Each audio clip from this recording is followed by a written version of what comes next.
Good evening, my fellow Tottenham fans, and welcome back to the Irish Hotspur with your boys Dave and Jack. Finally delivering you the fan show this week. I do apologise, I haven't been the best at the start of the week, but coming to good health towards the end of the week. So we are doing it tonight ahead of the big game tomorrow. But we've a lot to talk about tonight off the back of last week's 4-0 spanking of Aston Villa. Also heading into the Fulham game tomorrow, big game as well in the hunt for Champions League. And also news just being dropped there a little while ago that Saudi are interested in Richarlison and maybe potentially looking to make him a marquee signing ahead of this summer. So it'll be interesting to see what Tottenham decide to do there and what sort of bid comes in. But Jacko, how are you, my man? Doing all right, Dave. Friday night party, fan show time. Not a Monday, but it's going to be a Friday party right before the game. So any sort of thoughts that you may have right before we play this Fulham side tomorrow, feel free to come on and have them. Also, I think on the Friday nights, a bit more relaxed, get to, chill out a bit more. And maybe the queue might not always be as sort of, I think long and, organized that we have to sort of get through. So if you want to have good chat with Dave or I and, get out any pre-match anxieties, feel free to do so this Friday evening. Friday night chat. And Simon Corritt generously at the end of the watch along last week gifted out 100 fan show memberships. So guys, make sure you use them. I want to see some new faces come on this evening. Grace us with your presence and let's have a good chat about Tottenham Hotspur. Going to welcome some people in the chat. Then we'll ask Jack his thoughts off the back of last week, heading into tomorrow, and the latest Richarlison news. And then we'll start getting on the guests. We have Tekken. Big up, my man. Says just a little info for you on Tyrese Hall. I was chatting with his uncle the day before the North London derby. He told me Tyrese chose Tottenham over Chelsea and Arsenal when he was 6 years old. Arsenal came back when he was 15. He still said he wanted Spurs. Hope you're having a good evening. Tekken Tyrese Hall has been absolutely in phenomenal form for the under-21s and the under-18s this season. One trademark of his game is a bit like Papa Matasar, where he turns the ball up higher in the opposition third. But what I've seen him do time and time again this season is also have the end product with it, where he usually drives it into the bottom corner. He's been absolutely sensational. And Jack, when he came on in that under-21 fixture, he really brought a bit of, what would you say, control to that midfield. His passing was absolutely sensational. I was speaking to you about him before the game, but I think you were impressed, if I remember correctly. I think we've always been impressed by Tyrese Hall. Even the first time even I had watched him, I was impressed by him. You'd probably, to add on to what Dave was saying, Tekken, his main attribute, or at least what stands out the most consistently, is probably something that you have to say you're probably quite happy with if, they're coming from your academy, which is his work rate and his stamina, right? I'd say his stamina and his work rate is just relentless. Like, he just pretty much never stops running. He looks like somebody that you would never really catch trying to get a breather, even when they are probably tired. They still look like they're running. They still look like they're pushing. And he just has that sort of relentless work rate about him, which I must say, of course, we all want really talented, Messi-like people to come from our academy. But that's also, something that I think in a way kind of fills the heartstrings, or kind of just makes you feel proud of a certain player. If that's kind of one of their best attributes, is the fact that they just work relentlessly hard, both on and off the ball. And he's a very tidy player. Like, don't get me wrong, very tidy player on the ball as well. And that the work rate is something we highlighted after the under-18 Cup final last year, where I remember saying that work rate will serve the kid well, and it's certainly working in his favour. Just if anybody knows what these bad boys are, Tic Tacs, lemon and lime. Now, I haven't seen these guys in about 8 years, but I went to the shop earlier on today and they were there and I couldn't resist. So if you see me maybe picking out on something during the stream, that's exactly what it is. I just could not resist. It's a throwback to my childhood. But look, we'll keep moving. We also got Georgie Hill. Says, big up, lads. Hope you're keeping well. Thought Villa were going to show Spurs how big they are as a club. Had to rub my eyes a bit because the kit had me thinking we were facing Burnley. Jack, we'll get your thoughts, off the back of that Villa game. Off the back of Georgie Hill's comment here as well. No one saw it coming. Well, actually, I did. I did say in the members' thoughts last week, a good performance was coming and it would be 4-0. Now, the next day on We Are Tottenham TV, I changed my scoreline to 3-0, but I was correct the first time out. But, Jack, was that our best performance of the season last season? And does it look like maybe the players are starting to get to grips of what we're trying to achieve?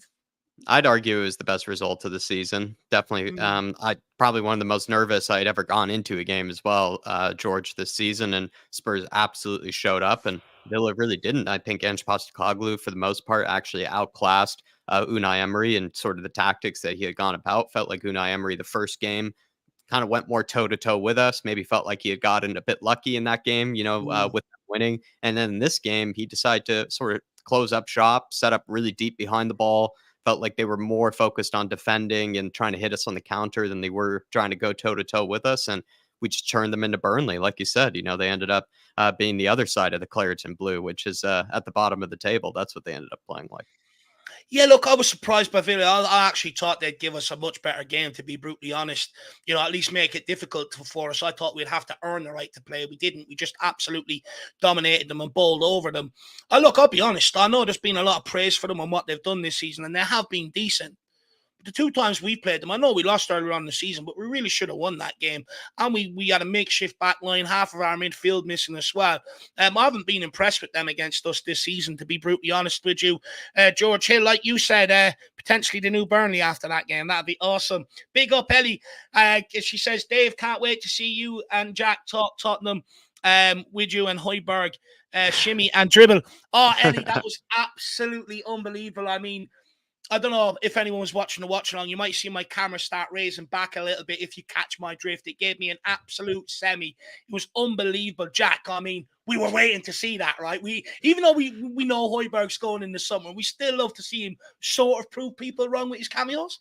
I think that's where Salzburg comes from, is that bit of skill that he pulled off there. Because I think Højbjerg is often given maybe the attributes by a lot of people who either like him or don't like him, really, or maybe kind of in the middle there, that they kind of feel like he's a bit slow, not so creative, maybe a bit clunky on the ball. But that's where I think the nickname Salzburg came from, is he will catch you by surprise with a bit of skill.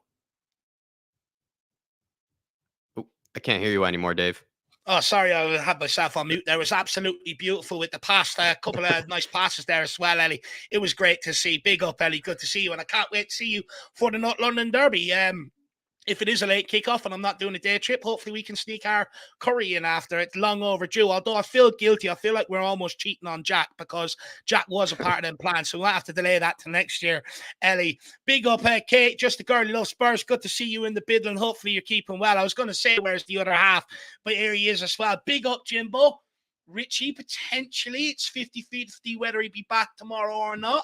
Let me know, Jim. Do you want to see him in the starting lineup? I know you're rivaling Jack for Richarlison's biggest fan. Big up, Jim. Good to see you.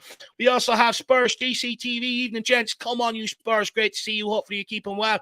We also have Robin Owen. Great to see you in the building. Stefan Blois. Big up, guys. Looking forward to the game tomorrow. Come on, you Spurs. Stefan, a big one. We really do need to back it up with 3 points, brother. We also have Mark Cook. Big up, lads. Hope you're well. Big up, Mark. Great to see you, my man. Hopefully you're keeping well. A great supporter of this channel, so he is. Great to see him in the building. We also have Rakdos Madness says, hello, David and Jack. Big yourself up. Hopefully you're keeping well. Good to see you in the building. We also have Ryman's son. Big up, Dave. Looking fresh as always. Really appreciate that. Really appreciate that. And he also says, Jack, what gravitated you to Tottenham? Modric and Gareth Bale. So one of the goats of the itches at the time was playing for a certain Tottenham Hotspur. I was falling in love with all the itches at once. And Modric at the time was easily one of the best. And then Gareth Bale. I mean, who wouldn't fall in love with Gareth Bale? And was picking a Premier League team. I was in the midst of kind of some speed dating with Premier League teams. And I think Spurs, they gave me the best case. They lured Jack into a false sense of humor. He didn't realize it would be Bergwijn and Lucas Moura for some years after that. They lured him into a false sense of humor, right, man? We also have Drew Zillick. Big up, Drew Zillick. Good to see you. I seen you on Shawnee's last week. Really good conversation, by the way. Fair play to you, my man. Big yourself up. We also have Mr. Donovan Oosterreicher, one of the greatest Tottenham ultimate teams I've ever seen, although I would say I'm on my path to arriving in that. But big up, Donovan. We also have Dark Sung G. Big up, my man. Hopefully you're keeping well. He says, come on, you Spurs. Sad about Mickey van der Ven being out, but happy to hear Dragoson will be ready, which is huge. Also happy to hear Richie is back. Son is now in the top 5 all-time Spurs scorer. He is 7 away of becoming top assister. So much here to break down. I'll start with Radu. Look, sad about Mickey van der Ven. although my fears were relieved, it does look like he's not going to be out for as long as maybe expected. I believe Ange Postecoglou was expecting him to come back after the international break. By the way, I wouldn't mind if there was a few knocks picked up after this game to stop players going on international duty and work with them. Pointless, needless games coming up, friendlies and stuff like that. But look, with Dragusin coming in, I think he's a worthy deputy. I think he was absolutely brilliant last week when he came on. A couple of interceptions, couple of blocks. I was very impressed with his passing, actually, very impressed. That surprised me. I was also surprised how quick he was as well. But look, it is different, when you come into a game and you've got the opposition on the back foot. Jack did correct me earlier on in the members' chat. It was 0-0 when he came on, not 2-0. But we did have Aston Villa on the back foot. It'll be different when he comes in and starts this game. And look, hopefully him and Romero can strike up a similar partnership. But I'll be brutally honest. I was so relieved to see him come on rather than someone like Ben Davies. So relieved. We're starting to get where I want this squad to be, which is absolutely brilliant, Dark Sung G. Let me know what you thought of Radu Dragusin's performance last week. And do you think he's going to have a good game tomorrow, Dark Sung G? But Jack, he's also happy to hear Richie is back. So we'll combine this with the latest news coming out from Saudi that apparently they're really interested in Richarlison. I don't really see Richarlison going to the Saudi League personally, Dark Sun G. I'm also very happy to have him back. I think even if he personally, I feel like I'd love to see Richie straight back into that starting 11, but with how well that front three played in the last game, I wouldn't see anything wrong with easing Richie back into things, right? Let's be honest. I think he has been a tad injury prone to a degree, like over his time here at Spurs. Like anytime when he has had a lot of momentum or when he didn't need to get injured, it felt like he would. And I wouldn't say this was one of those times. It was only really a minor injury at the end of the day, but still, like, it wasn't really the best of timing for the guy or anything like that, because now all of a sudden, he's going to find it pretty hard to get back into that front three. Don't get me wrong, though. I think he's well and good enough to take advantage of whatever chance maybe comes his way. I think you and I both rate Richie a lot, Dark Sun G, and are happy to have him back. He also just offers something different, right? Let's say kitchen sink time, like he's done before. You just need somebody to come on, be that guy that you can whip balls into the box to, has that bit of presence that maybe other players might not have in that penalty area around the center backs. And he just offers something different to really the rest of that front three. And I like Richie. Can't wait to have him back. But yeah, and on to Sonny here. I must say, like, not a surprise to see him inside, the top 5 scorers. I think he'll probably continue to knock more players off that list and probably finish probably inside the top 3 or maybe inside the top 4. But when it comes to assists, that's what's crazy to me, is actually the fact that he is 7 away becoming the top assister for Spurs of all time. To really think of that, right? I mean, that's no easy feat, and it's not something you think of when it comes to Sonny's game. Usually you think of him as the assassin, the ruthless goal scorer that buries almost any chance in front of him. The fact that he has been able to match most seasons with like a 12 goals, 10 assists, type of thing on a regular basis usually scores more goals than that. But I think people know what I mean. He usually ends up with a few assists every year. We always kind of forget that and maybe even take it for granted to a degree. That Sonny, he does have that vision and he does have that pass on him. It's also just decision making. Like, he has probably some of the best decision making of any player, I think, in the final third. Look, I think I've seen a stat out there today or yesterday that over the last 5 seasons, I think he's got over 20 goal contributions in terms of goals and assists. So that shows how long he's been at the top of his game, 5 years on the bounce. And also, I think he's 20 goal involvements in his last 21 games or something like that, which is 14 goals, 8 assists. So he's been absolutely in phenomenal form so far this season. Dark Sung G, and long may it continue. Look, with Richie coming back, I do think Richie will have to take his place on the bench. It'd be very interesting to see how he handles that pressure now, because it's different pressure than what was on him before. Before, others weren't quite performing, but like Jack alluded to, others are performing now. So he might have to, as a big fight to get back into that starting lineup. It'd be interesting whether he's out for that or not. Last season under Conte, I believe he took an opportunity to tell Conte exactly what he thought of him. The wrong opportunity. That's why a lot of people were laughing with what he had to say. So it'll be interesting to see how he reacts this time around, Dark Sunji, with the pressure on. That's what I will say.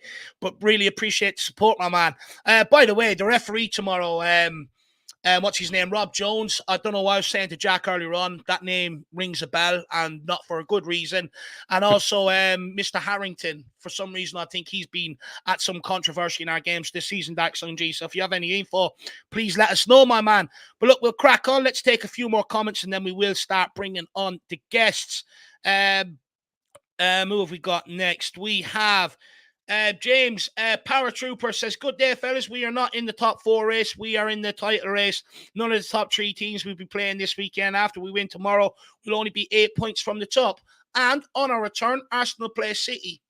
We beat Luton. I mean, anything can happen, James. Look, I don't think we'll get back in the title race as per se, even though they all still have each other to play and stuff like that, and they do have difficult games. But I do think we can catch Arsenal. If we win our next couple of games and Arsenal come back and lose to City, 5 points in it with a North London derby to go. I mean, anything's possible, James. I absolutely love the mind. Spurs King TV. He says, big up to 2 of our favourite people in the community. Now, I'm not sure whether this is Ashmatic or Marlon, but either or, big yourselves up, boys. Great content that you put out. And Ash, if it is you, appreciate you hopping on with Jack this week and turning out a bit of content with him. Quality as well, my man. Big yourselves up. And anybody who doesn't know who they are, get over and check them out. 3 great lads over there. We also have El Child Cockerel, Jose. He says, evening, brothers and sisters. Drop the mic, says for Tottenham, upcoming clean sheet. I really do hope so. I love clean sheets. Jose. We have Paddy Harnett. Afternoon, Davey. And American's biggest YouTuber. Hope you are well. Up the Spurs. Big up, Paddy Harnett. Good to see you in the building. Love you, man. Well, my man. We also have Alberto, River Thames FC. Come on, you Spurs. Who else have we got? Shawnee Maddox. Great to see you, sir. We also have Lee Smitty Smith. Big up, lads. Good to see you in the building. Hopefully you're keeping well, my man. Who else have we got? Make sure we're not missing anybody here. We also have Rakesh says, love from India, guys. Come on, you Spurs. Beat yourself up, my man. I really appreciate the love. We also have Mock Heen says, Richie is back. Look, we'll temper our expectations. I have a sneaky feeling he might come off the bench and score tomorrow, but we'll wait for that to happen before I unleash. We also have Nick. I don't see Richie wanting to go to Saudi, just like Jack. Look, I don't think so either. I don't think he's got that sort of mentality, to be brutally honest. And I would say to players potentially thinking about heading out there for the money, look how many are clamoring to get back. Cases, lads, I'm back. I've had kidney issues. Hope you guys are doing well. Sorry to hear about that, my man. Good to see you back, and hopefully you're fully recovered, lad. Good to see you in the building. We also have Big T. Hey, Jack and Dave. Hope you guys are doing well. Big up, Tyler. Great to see you, sir. And then we also have Jim, just a guy who loves Spurs. We cannot steal the pigeon, Dave. We love the pigeon. We cannot sell the pigeon, yeah. Oh, sell the pigeon. Sell him. Yeah. I don't want to sell him. Personally, I think there's an unfair narrative around him. He's the only other player outside Son in double digits this season, but yet everyone seems to make him the fault of our attack. I don't understand it personally. Yeah. I think we should be looking at maybe other areas on why other players aren't stepping up, or haven't stepped up as consistently as maybe we would like. But also, everyone else says, who was going to step up when Son left to go and represent Korea? Richarlison did. Nobody else did. Richie did. He went on this huge run with goals and stuff like that. So I think maybe people might need to reassess around Richie. But look, I have heard on podcasts before professional players, talking about not wanting to leave clubs. But once the club accepts a bid, it feels like they want you to go, and then you sort of have no option, really. It sort of taints the love for one another. So we'll wait and see what happens there, Jim. We also have Kuva in the house. Big up, Kuva. And I see him in the back end there as well. Hopefully he's sticking around for us to have a nice chat with him. I can't wait to have a chat with you. Good to see you back. You were on Jacobs last night. I have to say, you looked very well, Kuva. You look good, my man. Big yourself up. He says, I'm feeling those good pre-match nerves again lately. Simply cannot wait for kickoff tomorrow. And hopefully there's many more out there like that. Big up, DJ. Big up, DJ. Man. Good to see you in the building. Hopefully we can get a big win tomorrow, sir. Big yourself up. What an absolute legend. Take 1 or 2 more and then we will crack on. Pat Whelan says, hi, boys. Looking at the summer, I feel Evan Ferguson is the striker for us. Think he'd be the perfect fit. Young, strong, quick, good in the air, good with both feet, and good from good Irish stock. Look, I really rate the guy. I think he's going to turn out to be a top striker. I think he could go down a similar route of Harry Kane, providing he can sort of stay injury-free. So, look, let's wait and see what happens. What I will say is he's not really getting too much game time at Brighton anymore. He started off the season on fire, but I got to give it to that, what's his name, Pedro? What's his name, Jack? The guy up front for Brighton, the Brazilian? Joao Pedro? No. Joao Pedro. He's been on absolute fire this season. So, fair play to him in that regard. But I do like Evan Ferguson. I think if any club pulls the trigger on that, they're going to get a striker for at least a decade. Jamie says, good show, boys. When we will see the Loney show, Dave, Straff and Joe, that'll be back out Monday, my man.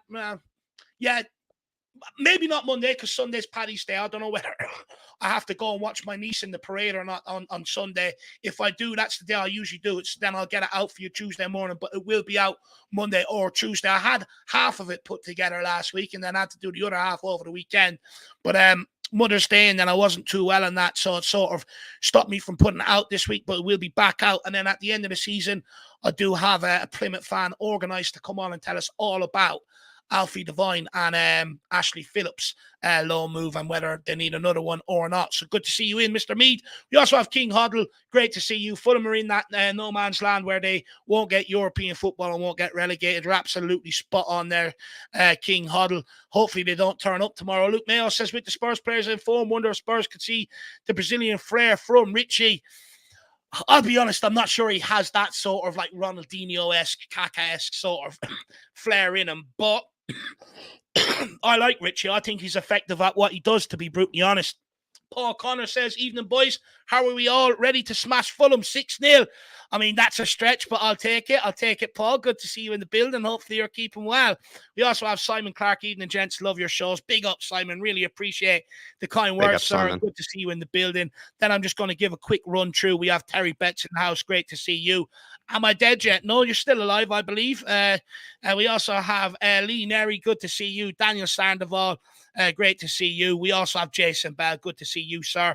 We also have Ninram Panda as well. Good to see you. We also have Kyle Walsh, going a big up man. I'm an Arsenal fan with my own channel. You guys are doing well under your new manager, playing some good football. Do you think you'll get top four, guys? I think we'll catch you, my man. So I think we'll catch you. That's probably the bit of delusion over here that you probably will get when it comes to Tottenham Hotspur. But I do believe we'll catch you. But also, look, I don't really like rival fans, but I will wish you the best of luck. I know how hard YouTube can be. So I wish you the best of luck with your channel, my man. Hopefully you make a success of it. We also have Dark Sun G. Jack. He says, Rob Jones equals the Brentford 2-2 ref where he didn't get where he gave the penalty against Sonny, I believe. And then Gunners away 2-2 plus Villa game where Cash avoided the red against Bentancur. Also didn't send off Havertz for diving against Brentford, which leads to Havertz scoring the winner. So it seems like to me, Jack, maybe he has a bit of Arsenal bias. Certainly some Arsenal bias there, and just hasn't really been kind to us when it comes to certain decisions that probably were pretty obvious. Like, I don't really think that Sonny penalty was a penalty. I think that was very obviously like a dive. And you'd think it also one of the first games of the season too, Dark Sun G, where they felt like they were going to be cracking down a bit more on the diving and on sort of like the exaggerated kind of penalties and everything. That was, I think, a textbook example of one, and yet he gave it on one of the first games of the season. It just felt a bit odd in that scenario. And then two, when you look at the North London Derby game, don't get me wrong, I think the referee didn't play the biggest part like in that game, but there was a period where I think Nketiah probably should have been sent off. When you look at all of the red cards for this season, Nketiah's challenge, remember, on Vicarios, that was a textbook red card. There was no reason for it. It was exceptionally late. He raised his studs on our goalkeeper as well. Like, there's just nothing about that tells me that isn't a red card. So I don't know. I think, and then you look at some of the moments with Havertz and diving. I think even Havertz had another nasty challenge against us in that game too. That wasn't really punished in maybe the way it could have been. So this guy hasn't been kind to us, Dark Sun G, or at least just what I have thought were pretty obvious decisions. He's somehow given the opposite. Look, all we ask for is fairness in this game, my man. Hopefully the Arsenal biasry can be put to one side. I just want them to get a grip of Paulini. If they allow him to foul like they did in the first leg, it's going to be a long evening for Tottenham. So hopefully you can get a grip of him straight away. Dark Sun G. What about Tony Harrington in the VAR room as well? I do have a feeling I don't like that name, and I need to know why. Dark Sun G, you have got all the stats when it comes to these guys, so please let us know. But big up, Dark Sun G, sir. I really do appreciate the support. But guys, it's time. You don't want to hear us anymore. I know who you want to hear. You want to hear the guests coming on and having their say. So we're going to start going through them. We've got Shawnee Maddox, Dermatron, Kuva99, Donovan, Rufus, and P-Dubs there as well in the back end. But guys, there was also 100 memberships gifted out last week after the watch along. Make sure you avail of them. Get into the community section. The link there for the fan show is there. Come in and have your say. We want to see a couple of new faces today. And also, feel free to get in questions in the chat, for myself and Jack and the guests, maybe talking points you want to hear discussed. And if you want, feel free to make it a super chat and help show support to your boys, or grab yourself a membership or gift out memberships to others. We do have members-only exclusive content and that for you guys to feast your eyes on. But now that's all of the promo and all that useless stuff out the way. We're going to move on. We're going to start getting the guest on, Jacko. And I believe we'll start with Shawnee Maddox. Let's get him on and let's hear what he has to say. Big up, Shawnee. How are you, sir? I'm doing well. Again, got my early start on St. Patrick's Day with some corned beef and cabbage last night, and going to make some bangers and mash with some gravy over the weekend. So. Jeez, I might come over to yours for dinner. Well, you catch the flight, I'll feed you, Dave. Don't know if you got enough in them presses for me, Shawnee. I don't know if you got enough in them presses, my man. But Jacko, where do you want to steer this, lad? Well, how do you feel going into this Fulham game, Sean? Do you feel like it's a time for Spurs to cement themselves in that top four? Are you going into it, completely, confident of a win? Or I don't know, Dave and I spoke to the members, in our little preview, and we said like it would be kind of Spursy to, beat Aston Villa and then all of a sudden not, get the points in this game. It's kind of also a crucial game, this one as well, just as important. I have a 4-0 prediction down. I had the same prediction down to last weekend, although I was dropping off the clean sheet portion to being a little delusional. Again, I think that Spurs are really starting to find some form. Again, we're seeing that our midfield is looking a lot more composed on the ball, and the pressing looks a lot more organized in terms of the off-the-ball work. And so, again, I think we're starting to kind of find that form we had earlier in the season where kind of things are clicking. And again, I feel like we are always a threat for a goal, and whenever we score a goal, we score two. Pretty much every game we've had in the recent run-up, as soon as we score one, we score another and potentially another in pretty quick succession. So I think it's really about just staying in these games. Fulham has been a bit inconsistent, but again, I think now we're finding our consistency and that confidence from the Villa game. We should be able to run through most teams, especially with how much more confident I think our wingers and forwards have been in terms of hitting those balls. I think over the last month or so, we've seen that they're a lot more open to hitting that first time ball. They're making that extra run to the back post. So I think there's a bit more of a hunger there. Do you feel like we have been clinical enough, Sean, like of recent or just in general this season? I saw a stat that Spurs have outperformed their XG by about 9 goals. I think we've scored 56, but XG has us down to 47. What do you make of that? To me, that was a surprise because I feel like, I wouldn't say we're the most ruthless or the most clinical of teams. What do you think? I mean, I think a lot of it comes down to kind of the quality of those chances that we have been making. Again, in a lot of these games, we take 0 shots in the first half. That doesn't count toward the XG, so that would kind of deflate it low. But when we have actually started to get those balls into the box and the chances created, we're creating a lot more high quality chances. And again, I think that the XG doesn't necessarily reflect entirely the quality of those chances. Because normally, again, things are teams are taking a bunch of shots, but they're taking them from just bad positions in front of goal. Mm-hmm. Our team is kind of doing the opposite, where we're not taking any shots from maybe even some mid positions we probably should be trying to get more shots away from. But when we do have shots, I mean, a lot of those goals are breakaways, tap-ins, We're not making a lot of hard chances in most of these Mm-hmm. games. If there is, it's Mm-hmm. maybe one hard chance and then two pretty simple ones.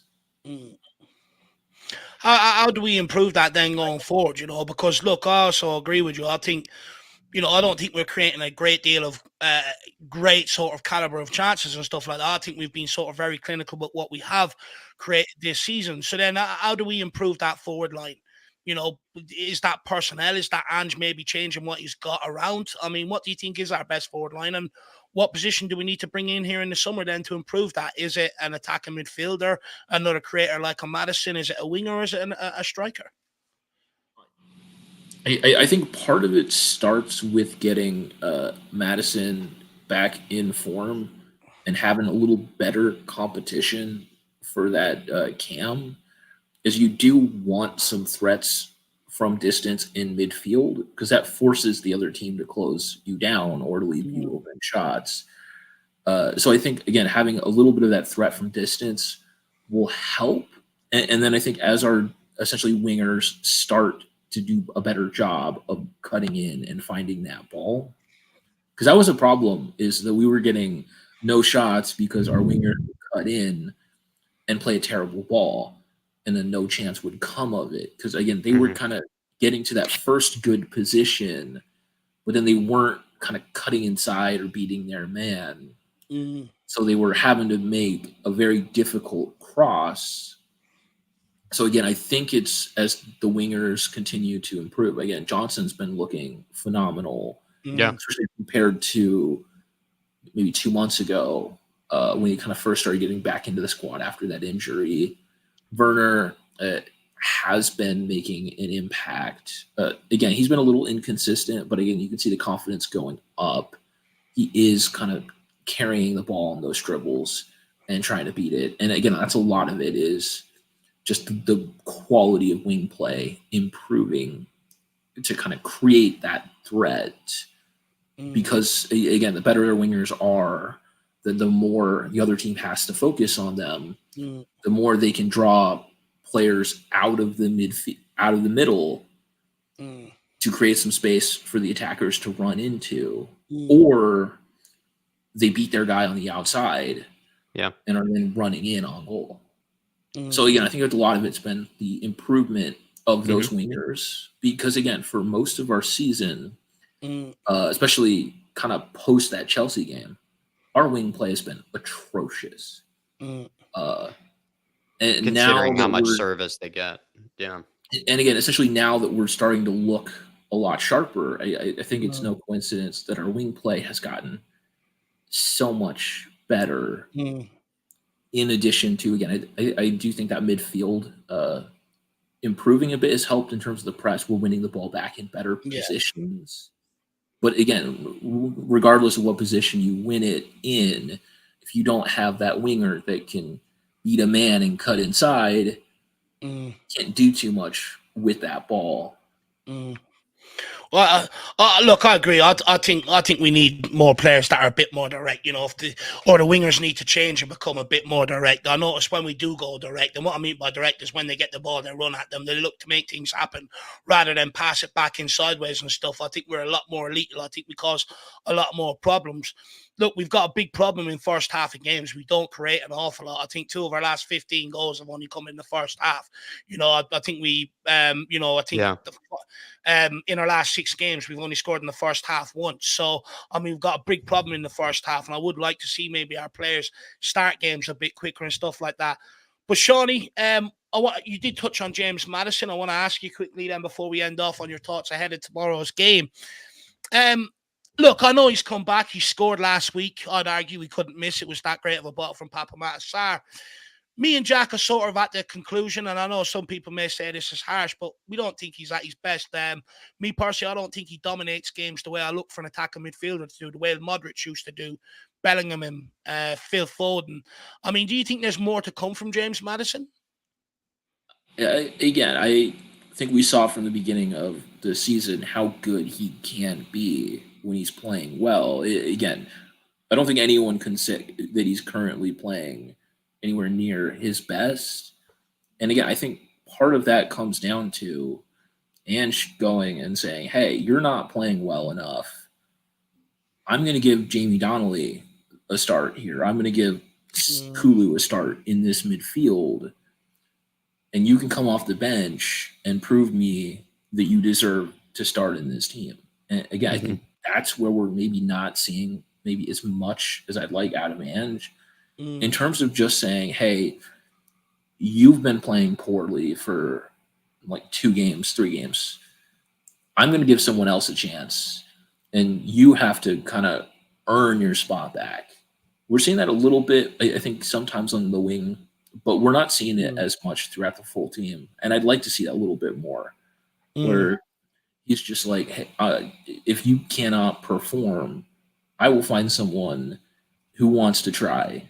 And again, I think that's kind of the frustration a little bit. I think with Anna sometimes is, again, there are phenomenal youth players that aren't getting a shout when some of our kind of more experienced players have been out of form or underperforming. And I'd really like to see either the end of this season or in next season of Ange pulling a few of them off the bench and saying, here's 10 minutes to see what you can do. Because then I think it just at least sends a message to the senior players of, if you're not going to play well, you're not going to play. Kind of enforce those standards. Yeah, I definitely need those standards within the club. You said you're going for back-to-back 4-0, Sean. So, final question: who are your goal scorers then? Who's rocking the goals? I think Son is always lethal. I think Richie pulls one late off the bench. At that point, the game will already be settled, but he'll pull one. I think Porro is going to come through with one. It's been a little while since we've seen something, and I think Madison is going to step it up a little bit. I think we might see Madison from outside the box. I think Ange might get on him and just be like, hey, start shooting the ball a bit more. And I think Madison will be a little eager, and I think hopefully that goal will get him a little more confidence. But I think he'll be a little bit more eager because I think Madison and those other players that are out of form, they know when they're out of form. There's no way Madison walks off the pitch and is like, I crushed it. I don't know nowadays, I don't know nowadays. I convinced half of them do, Sean. I mean, I think that Madison is at a level that he knows when he's playing well and not playing well. I don't think he's an Eric Dyer who's just always going to walk off and been like, I am the best player on this team. Love it. Well, Shawnee, big yourself up, my man. Thank you very much for your time this evening and your calling. And go and enjoy your bacon and cabbage, your sausage and mash, and enjoy your Paddy's weekend, man. And we'll see you tomorrow. Keep enjoying your festivities. You guys do. Pick up, Johnny. We'll see you tomorrow. See you tomorrow. Pick up, man. If you can, just for the bacon and cabbage, it's like a white parsley sauce. If you've got that in the press, that's how you top it off, my man. Wow. There you go. Extra detail. Look for that. Enjoy, Sean. Have a good one, my man. Have a good night. Have a good weekend. Come on, you Spurs. I love that. Love that. Great call in from Shawnee. Everybody give him a lot of love in the comments. An absolute regular here. We love him. And hopefully he enjoys his Paddy's weekend. Dark Sun G, you're correct. Which, thank God you've corrected me. That's the second time I've been corrected today, by the way. I'm getting everything wrong today. But I do have to go and change my image now. So that have sucks. to put David Coote on it. You're right. He is in the VAR room. So please give us details on him, sir. Big up, Leighton Evelyn. Are you on our side of the fence now? Potentially, maybe happy clapping. What would you say, Jack? Do you think he's been happy clapping since last weekend? I think he has. It's hard to know. I feel like Leighton sometimes is secretly happy clapping when he's pretending not to be. That's my theory sometimes. That the reason even why he engages with us is because he actually is happy clapping. He just doesn't want to admit it, to the rest of everybody. He wants to keep his cool, show his composure. Big up to you, Leighton. Good to see you this evening. Hopefully you're having a good start to the weekend. Hopefully you're having a good Friday night. Yeah, hopefully you are having a good Friday night. Big up, Leighton, my man. Whatever you're up to, hopefully you enjoy it, sir. We also have Amir. Big yourself up, sir. Hopefully you're keeping well. I know you're at the under-21 North London Derby game. Let me know how you got on, sir. Big yourself up. Good to see you in the house, and hopefully life is treating you well, sir. Big yourself up, Amir. We also have Paul Connor says, I would come on, boys, but still recovering from Amsterdam Monday to Wednesday. So-called conference, more like 72 hours drinking. And I mean, there's more than drinking to do in Amsterdam. So hopefully you're not doing too much of a bad way, Paul O'Connor, and hopefully you enjoyed yourself. Jack, anything you want to say to Paul? No, that sounds like a fabulous time, Paul. Sounds like it was more of vacation, maybe interrupted by a conference, occasionally interrupted and inconvenienced by a conference. Didn't sound like maybe much work was going on there, Paul. So that could always be fun. A vacation occasionally interrupted by work. Big up to you, Paul. Oh, big up, Paul. Hopefully you had fun, my man. We also have Nirian Prandit says, I will definitely get Werner deal done soon. Well, that's something we'll ask people when they come on.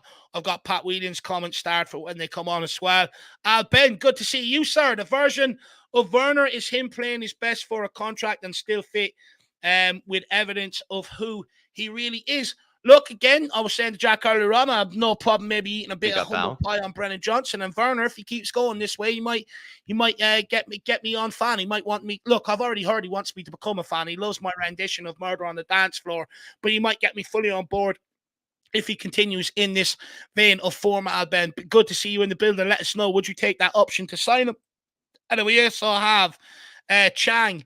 He has become a new YouTube member. Is this the Chang that hangs out on Just a Girl Who Loves Spurs and Talking Ball? If it is, good to see you in the build, my man, and really appreciate the support. If it's not, I'm sorry for getting you mixed up with your doppelganger, and welcome to the Irish Hotspur community. Anyway, beat yourself up. Appreciate you, Chang. Appreciate the support, Chang. Absolute legend. But look, Jack, I suppose we'll keep this moving. We got plenty of people to talk to, and we'll get on Dermot next. Let's hear what he has to say. Let's see where he's going with this one today. Big up, Sean. How are you keeping, sir? Yeah, not too bad. Not too bad. Busy. Disappointed I won't be able to get to North London Derby, but life, family, and finances get in the way. I'm really disappointed. But Dave, you're going to have a good one, man. I am considering just going over with you and sitting in the pub for the match. Well, before we get to that North London Derby, Dermot, we got the Craven Cottage tomorrow, sir. And well, that's no problem. Looks like you're going to be missing the boat parade that's going to be heading down. Yeah, we're going to turn up and just piss all over them and walk home again. I'm not worried about Fulham at all. Are you going for back-to-back 4-0s like Shawnee is? I'm going for a 3-0. I think we can beat them, but we have to back up the Villa game. That is the important thing. We have to back it up. We can't go away to Villa and win 4-0 and then turn up and not turn up at Fulham. We have to back it up. We have to show that we deserve to be where we need to be. And that is going to be fourth or third. And I think Dave is right. If we win our two games now, Fulham and Luton, Arsenal lose to Man City. We're only 5 points behind Arsenal. And we've yet got to play them. And if we can make our places as toxic and as possible, like we did under Conte, and beat them, then we're only 2 points behind them. Why can't we not catch them? Yeah, Luke Mayo bringing up a great comment there. No Man City to Burnley feelings, please. That's kind of what's in my head as well, right? And that's what Spurs are very capable of in the past. And even probably this season, you'd say we have that in us. And that's the thing, Dermot, right? It'd be hard to take ourselves seriously in this Champions League hunt if we were to drop points, I think, in this Fulham game right after what was everybody labeled the biggest win of the season. I labeled it the biggest win of the season to follow it up with what isn't a win. If you don't win in the next game, it'd be hard to take us seriously, really. There's no excuses this time. We had excuses when we lost there in the League Cup because Ange made 9 changes, which to this day, I still back Ange over that. I think Ange made the right decision that night. He had no other games to play them in. So we had to play them in somewhere. So that was game. So I know a lot of people have said... Yeah, they'll never forgive him ever. They'll never forgive him for that. I back him 100%. He had to do what he had to do. But I think it's a different kettle of fish now, us going there tomorrow. And really, we will beat them. We'll put the sword to them. I just think we're going to have a good end to the season. I just really do. Well, Dermot, I want to come back to talk about your boy, Brennan Johnson. But look, TR, he is an Arsenal fan. I wound him up during the week and he's in here crying. But Dermot, he says, you ain't beating Arsenal. We have big clubs like Bayern Munich to think about, not small clubs like Tottenham. I mean, They're going out, right? They're going out to Bayern Munich in the next round. Look, you didn't even deserve to beat Porto. Porto outplayed you at home. 41-year-old Pepe. I spent 3 hours of my life being bored to tears watching that game. And you had a 41-year-old running your strikers ragged, teaching you the dark arts of magic. And if you not think you're going to win the league, you got another fucking thing coming. You are the king of bottlers. You will bottle it again like you bottled it last season. You're going to come to our place. You're going to piss your pants. You're going to run into the dressing room and say, Daddy Lego man, please don't let me out there. They're bullying me. You are going to cry like a baby. Tottenham Hotspur is the only proper North London side to do us all a favour. Get on a bus. Go back to South London where you belong. Pay the rent that you owe Tottenham because you're stinking North London out. You're not even a proper North London side. So just go away and stop talking nonsense. I'd say only small clubs watch other clubs' fan channel live streams. That's what I'd say. Only small clubs. Only small clubs would have the time to do that in their evening. But Dermatron, Dave did get to it, and we have to get to it. Your favorite player was our hero, our man of the match in the last game. We have been hard on him, Dave and I, this season. We have been critical of him in the past. I mean, do you feel like this was the Brennan Johnson you've been seeing all along, or is that the best performance you've probably seen from him this season? Like, did he even surprise you with that performance? He didn't surprise me because I know he had it in him. And I will take apologies, by the way. Apologies are now over. The apology forms take actually a while to go through the process, but someday I'm going to do what Muhammad Ali said in 1974 after he beat George Foreman. I want you all to come to my feet and apologize. There's a lot of red tape involved, Dermo. Yeah. Oh, I'll cut that red tape I will cut that red tape very, very quickly. Don't worry about that. Is that form here to stay, though, Dermo? That's what we want to know. Yeah, it is. It is. I told you Brennan Johnson will come good because Andrew's giving them the confidence just to go out and play. And he went out and played. And I've been telling you, there is a player there. Everyone was dishing him.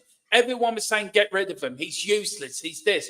I stuck my neck on the line and called him the next Gareth Bale or the next Tony Galvin because I can remember Tony Galvin as well. And he is that. When Gareth Bale started, we couldn't win a game within in the side. Everyone wanted him gone. What did he turn into? Probably the best player. We sold him to Real Madrid. Tony Galvin, up and down that wing like anything, a great player. Johnson will become a great player at Spurs. I have every confidence in him. And the way he's proved it, the last 2 games, he's proved everyone wrong. He has the talent, he has the determination, and he also has the skill. And I have to say, I'm really proud of him. He hasn't let the nonsense get to him. He said, right, I'm going to prove you a lot wrong. And he did do that in the last 2 games, and he do it again on Saturday. I think he deserves to start. He did. Werner on the bench. Yeah, he deserves to start on Saturday. He done nothing wrong for the last 2 games. So long may it continue. What about Timo Werner? Came off the bench last week, scored. He seems to be hitting a bit of form as well. I mean, has he done enough to maybe convince you to take up that 15 million buy option, Dermo? I would at drop of the hat. I said it when we bought him. Aren't you? Yeah, but I said it when we got him. I said that is a steal to have him in the squad. He'd be a great squad player. And with all the competitions we're going to play next year with Champions League, League Cup, FA Cup, he'd be a great squad player to come into certain competitions. And he will come good as well. Anyone that comes under Ange always improves. We know what he did at Celtic. We've seen what this man can do. We've seen he brings a family attitude into the team. Like the players' wives or girlfriends, they have a job to do. Their parents have a job to do. Everyone has a job. It's all Team Tottenham. It all going in the wrong way. And that way is to the promised land. Ange is like Moses with the 2 tablets, and we're following him, right? And we're headed to the promised land. And that's where we're going. We're going to be so successful under this man. I can't wait to see it happening because this can prove a hell of a lot of people wrong. We know what he's done.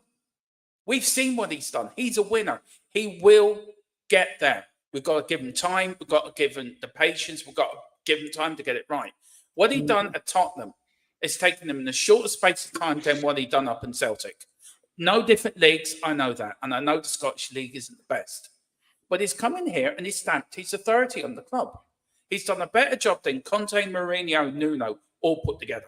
And I think he's doing a better job than Poch did, in my opinion as well. This is a question in the pre-match build-up, Dermot, and probably the last one from me. Has he done, how do I phrase this? Has he formed a better squad cohesion, or has he built a better team atmosphere where like there are very few cliques, no real rifts between players and management, all that sort of type of drama that did happen, I think, in the past with Jose and Conte? Probably you would say Ange's squad is a bit happier than it was back then. Would you say that they're even tighter than the Pochettino squad? Maybe even more cohesion there? Like, do you think they're more buddy and more they get along with each other even more than the Pochettino squad? It was Bentancur said it today in an interview that they all think they're brothers, they're a family. And Ange, ever seen Ange's team talks, he uses his dad an awful lot in the team talks. He uses about his family. And with Poch, it was, he had his select few. He was pally with some of them. Ange's pally with everyone. If you're out injured, he was ringing Bentancur. How are you personally? How's your home life? You wouldn't get a Conte or Mourinho doing that, or Nuno. I don't think even Poch would do that. And this is the best. Well, this reminds me so much of the 80s, of the early 80s team under Birkinshaw. The way that it's a tight-knit team. They would die for each other. They're all brothers. They're all, it's one for all and all for one in that Tottenham team. And we haven't seen that since the 80s. And for me, that's so important. That's where you win stuff, because you're building the foundations of moving forward. And moving forward is everyone's going in the same direction. You haven't got an Eric Dyer start. You haven't got a Don Bele or Sanchez complaining or a Davis running to the leave it. I want this manager sacked. Ange has got it spot on. And what Ange does, even if you're the best player in the world, a 300, 400 million pound player, if your attitude stinks, you're out of there. He will not accept that in any dressing room. And he's done it spot on at Tottenham. Tottenham had a cancer running through that club with the way it was with the dressing room and the players and everything. He has now got that cancer out. Tottenham is cancer-free. We are now going places, and long may it continue. And I said, since the 80s, this reminds me so much of the early 80s side on the Keith Birkinshaw, where everyone's together, fighting for one thing, and that's trophies. And we will get there. And I'm so excited. And long Great call, may it Dermot. continue. Great call. You certainly put that Arsenal fan back in his place, probably gone crying to mammy and tucked up in bed, getting a story read to him. But Dermot, where can people find you, my man? Yeah, but he's done me on. If you like what I have to say, you can find me and Mr. Brady over THFC Till I Die, where we do match day. We do the Daily Hotspur news show every day at 4. We do the Unholy Trinity with myself and, of course, Mr. Harris, the Angel Gabriel, and the devil himself, Mr. Brady, on every Thursday. Well, we're doing it on St. Patrick's Day this week for a little bit of fun. And watch-alongs and that. So we'll do everything from Tottenham we do Tottenham watch-alongs and Premier League watch-alongs, and we're covering the whole of the Euro 2024 as well. We're doing the afternoon games, and the Full-Time Sport Network, who is our partner channel, are doing the evening games. So anything to do with football, you will find it here on THFC Till I Die.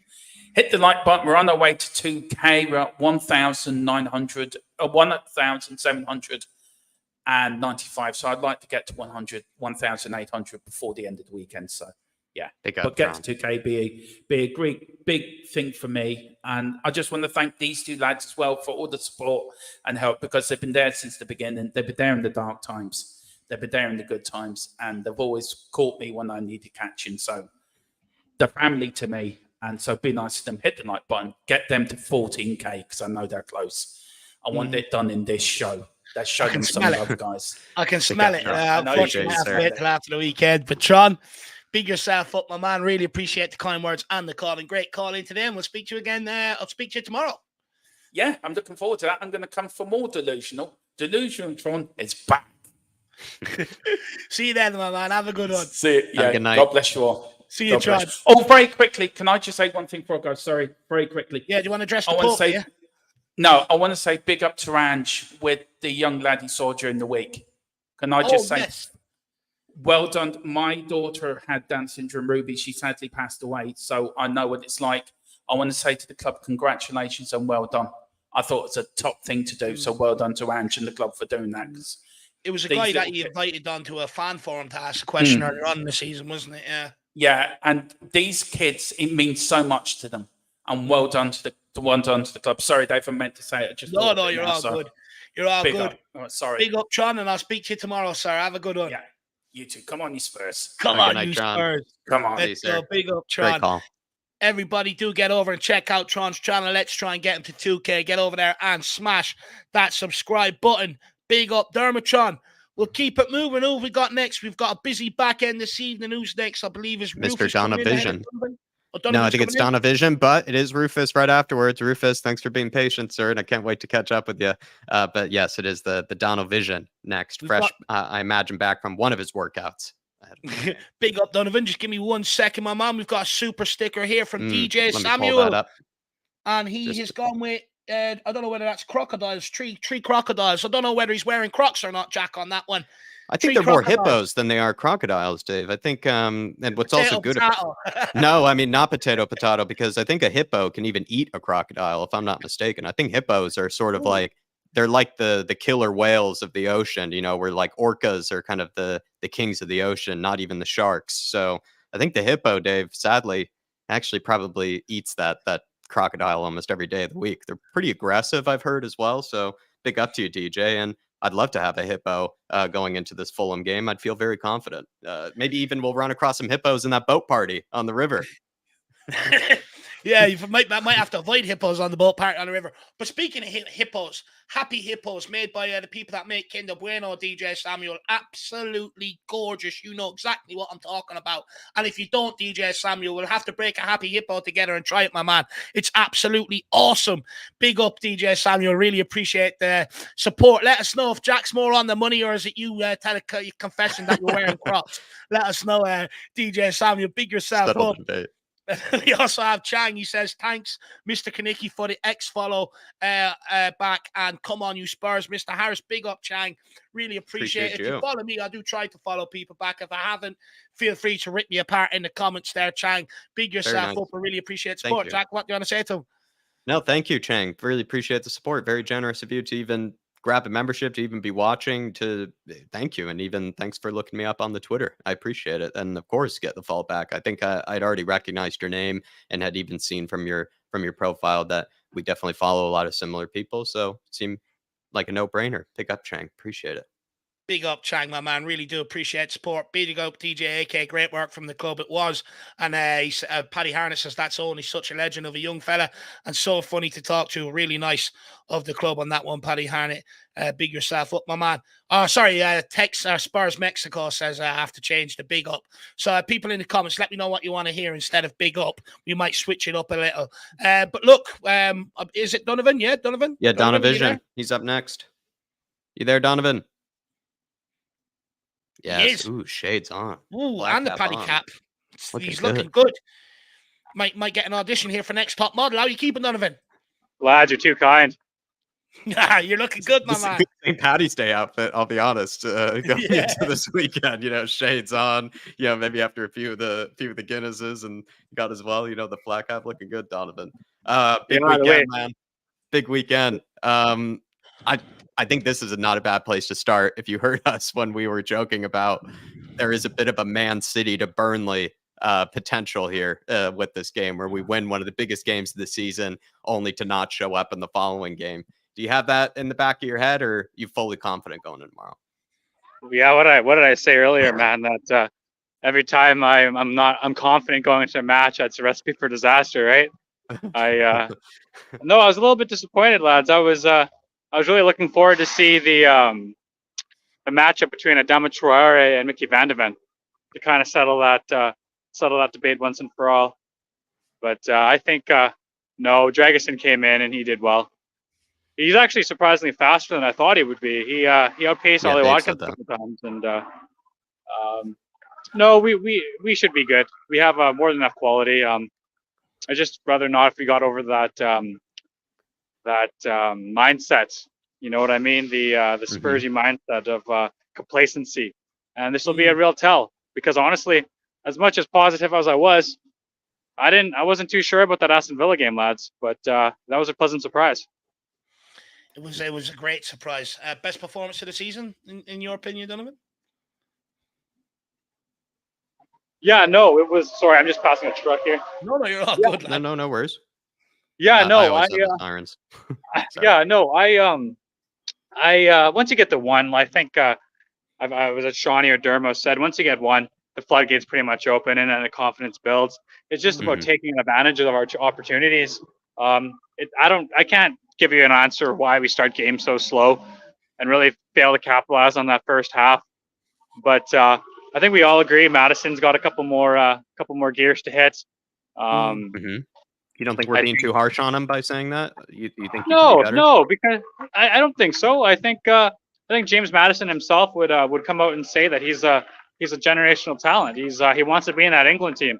He's come out with his cool videos and saying he's been frustrated at Leicester that he's felt underrepresented by Gareth Southgate, and he feels like he deserves that opportunity. But if he's going to get that opportunity, he's going to have to take the shirt from really talented players, the Bellinghams of the world, the James Ward-Prowses of the world, right? And even Jared Bowen is a decent player on his day. So if he wants to do good for club and country, it's and even just wear the Tottenham crest on his chest, we expect the best from our players, and that's not a stick to beat them with. That's just a standard to hold them to. So really well said, Donovan. I couldn't agree more with that. Although, he probably will have a good game tomorrow. He's better away from home than he is at home. Look, how do you think we're going to get on tomorrow? Actually, scrap that. I want to ask you about Kulu's interview during the week and the words and the praise that he had for Tottenham and Ange Postecoglou. What's your thoughts on that? Mate, if we keep talking about that, you're going to have to put a viewer discretion on this video, man. Some of those words are, some of that sweet talking was good to hear, man. And it's good to hear that everybody is kind of on the same hymn sheet with the Chelsea result, because I don't care if people will rip on us. I mean, they'll rip on us anyway because we're Tottenham fans. But I was really proud of the team after that Chelsea game. The grit and the determination, and the fact that it rang right through the dressing room, and it's a good thing to get behind, because it's so easy. How many times in the past have we seen under managers and new regimes come in that we have that one result, that banana peel, and everything just start falling apart, and people start turning on each other, and then the cliques come out and the mafias. And what have you, but Ange put his foot down and says that doesn't happen, and if you're in that, you're out, and that's why you see the likes of Ndembele playing out in Turkey, and Rodin not playing anymore, and Dyer's gone, right? Snip of a finger, and he's out in Bavaria. So, no, personally, Kulusevski though, I like for him to hit another gear. I feel like he's got a little bit more to give. Do you think he also needs to become more consistent? Because I feel like Kulu pops up in phases. He'll have a world of a game, like last week, pops up, crucial in 3 goals, but then you might not see him pop up for another few weeks. Yeah. What he lacks for in like stats and productivity in the final third, he just makes up for in his work rate.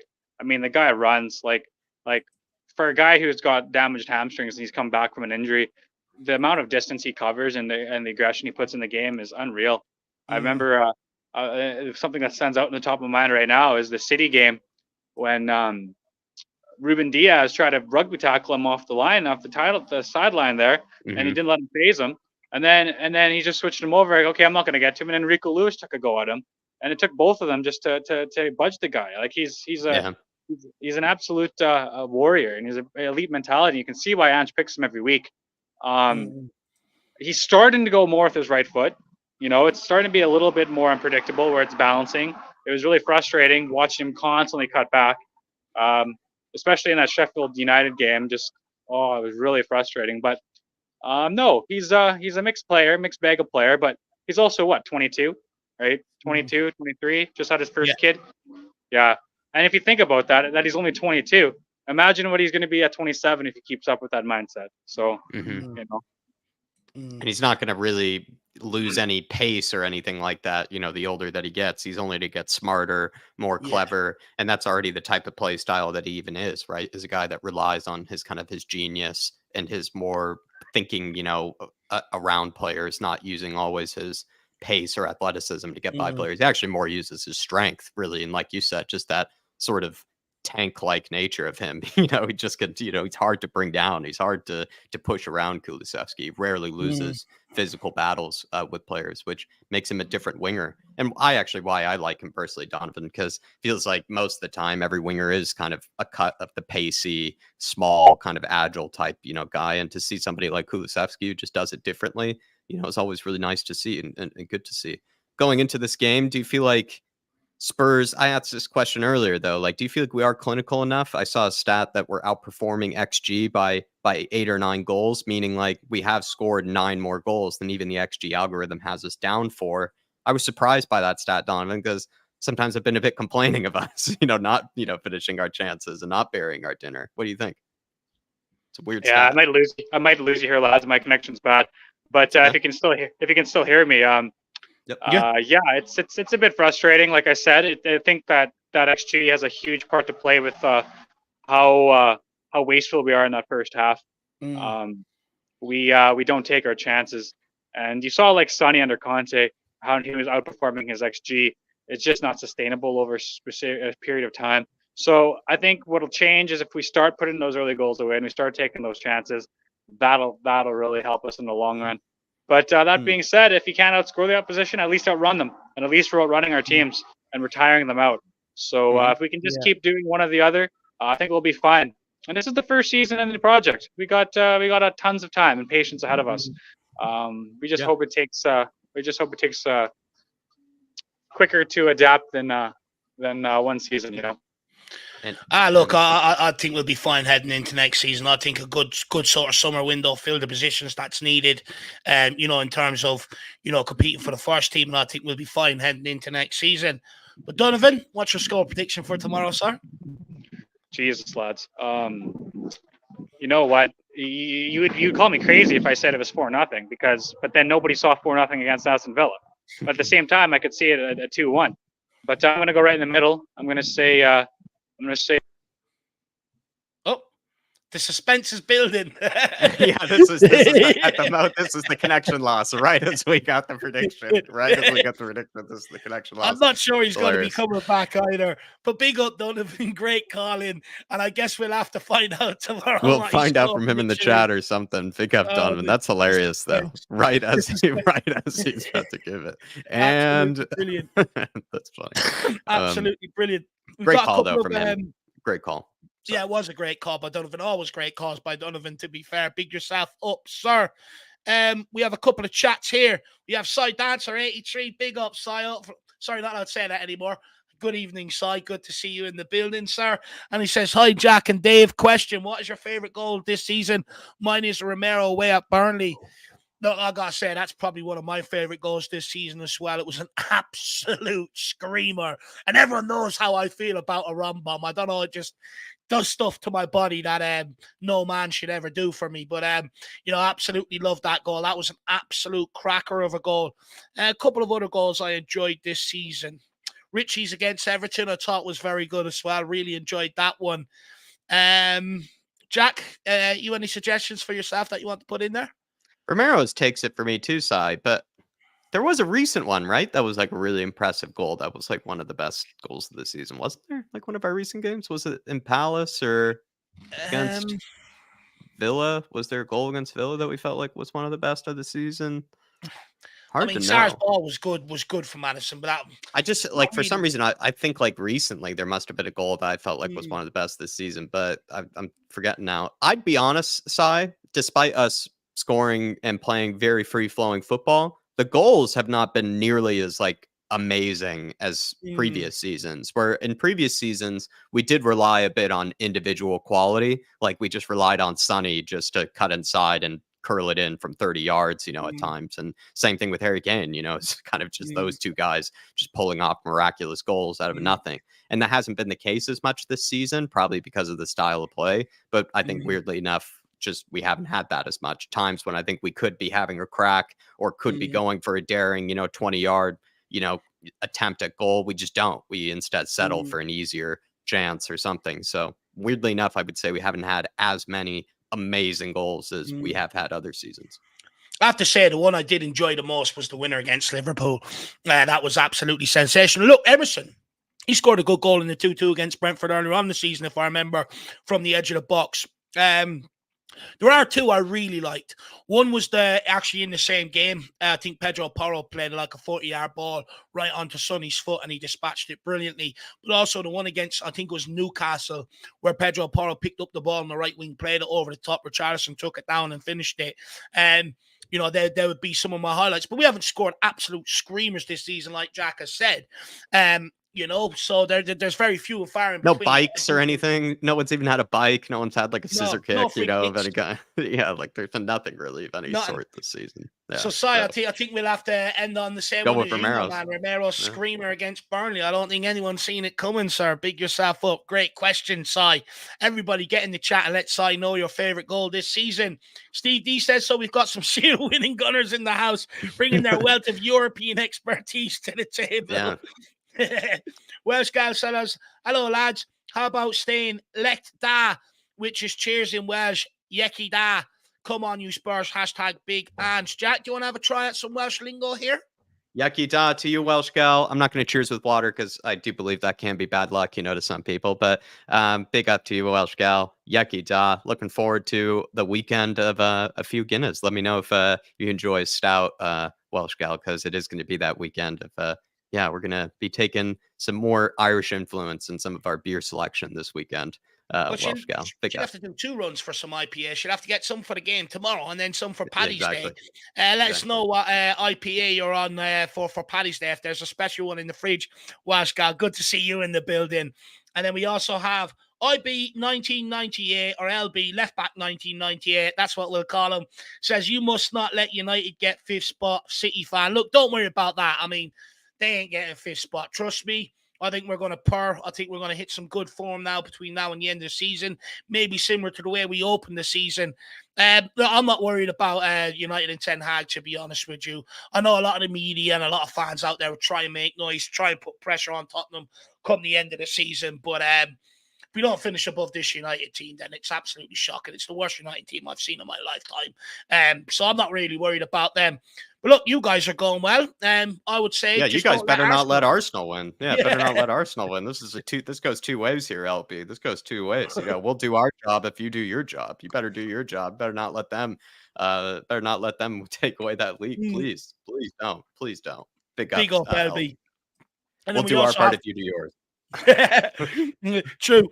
And we also have Foggy Foam says Ange played it smart. He been the Deadwood before they sabotaged them. Look, that's where Conte went wrong. Me and Jack have said that in the past, hanging on to guys that weren't good enough. And then Dermotron, just give me 1 second, lad. I'm going to open it up now. Just he's got his shades on, Dave, after this one. Looks like he's gone for a similar look that Donovan had. He's gone for the shades here, so he's gone for a similar look to what Donovan has. This is his St. Paddy's Day smile here. He's looking cool, Tron, before the game. Feeling good, looking good. Yeah, big up, Tron. Really appreciate that. Come on next week with shades. I want to see who has a better pair, you or Donovan. My man, big yourself up. Dermo. But look, let's keep this moving. We've got looking forward to this. We're going back. We have Rufus next. And I'm really looking forward to this because it's been a long time since we spoke to Rufus, our man out in Deutschland.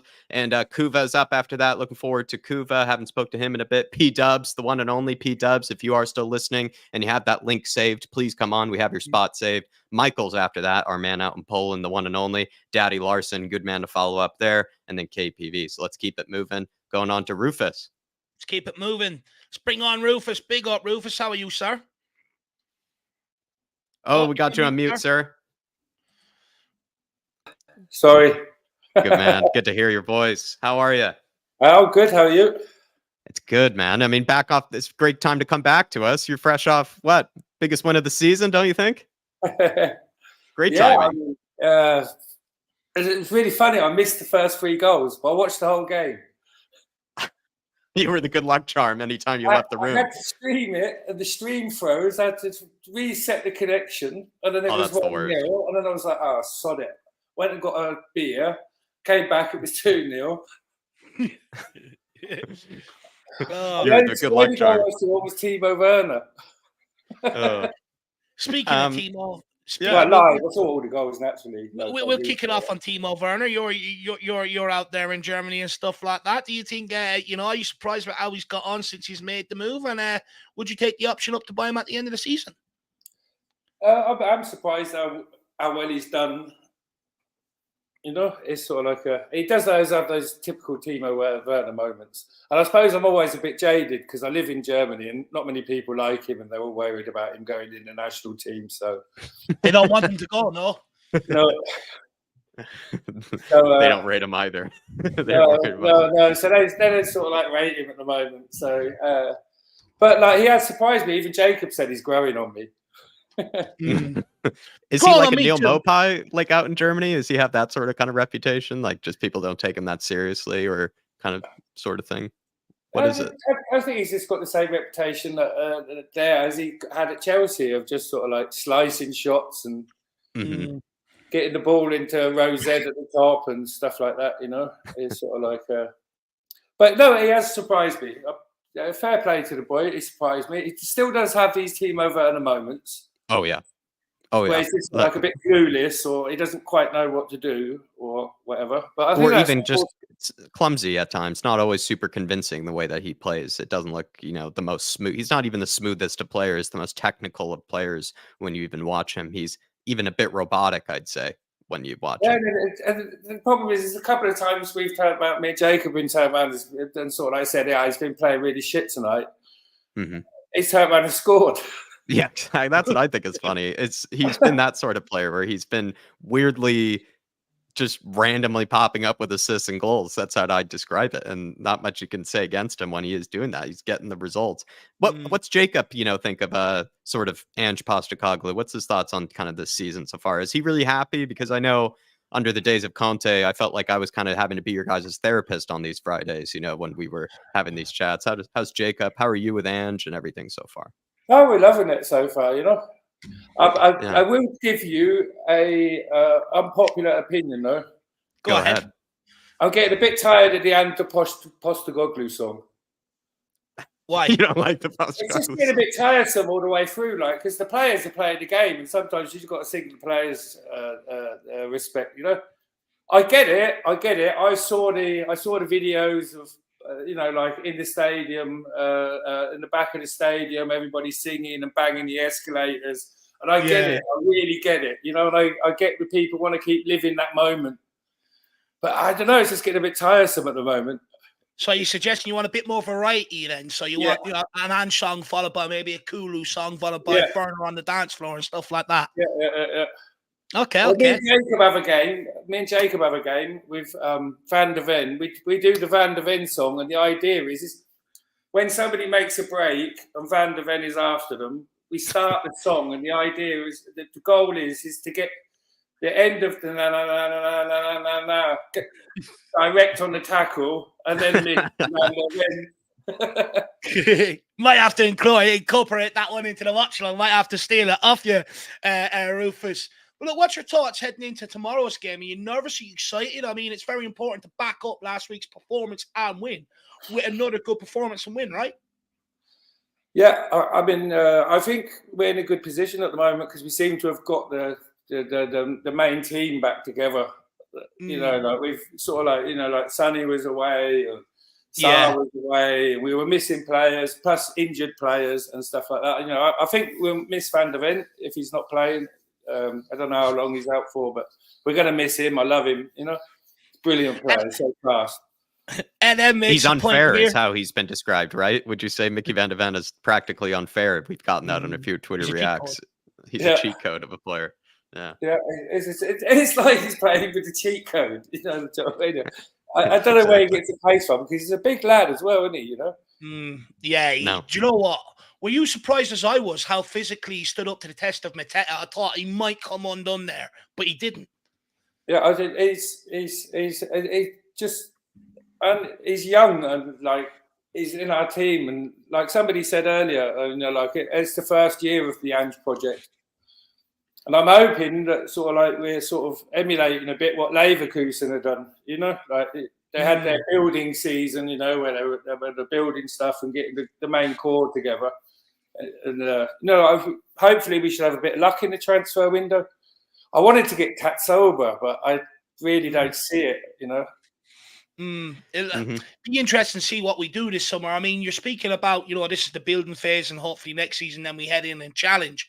We've got a good bite-sized sample. I think everyone sort of knows the areas they want to improve this squad. Where do you think we need improvement then to take that next step from the building phase to where Leverkusen? In defence, and that's why I'd love a player like Tatsoba, you know. But I think everybody's going to be all over him the way he's been playing this season.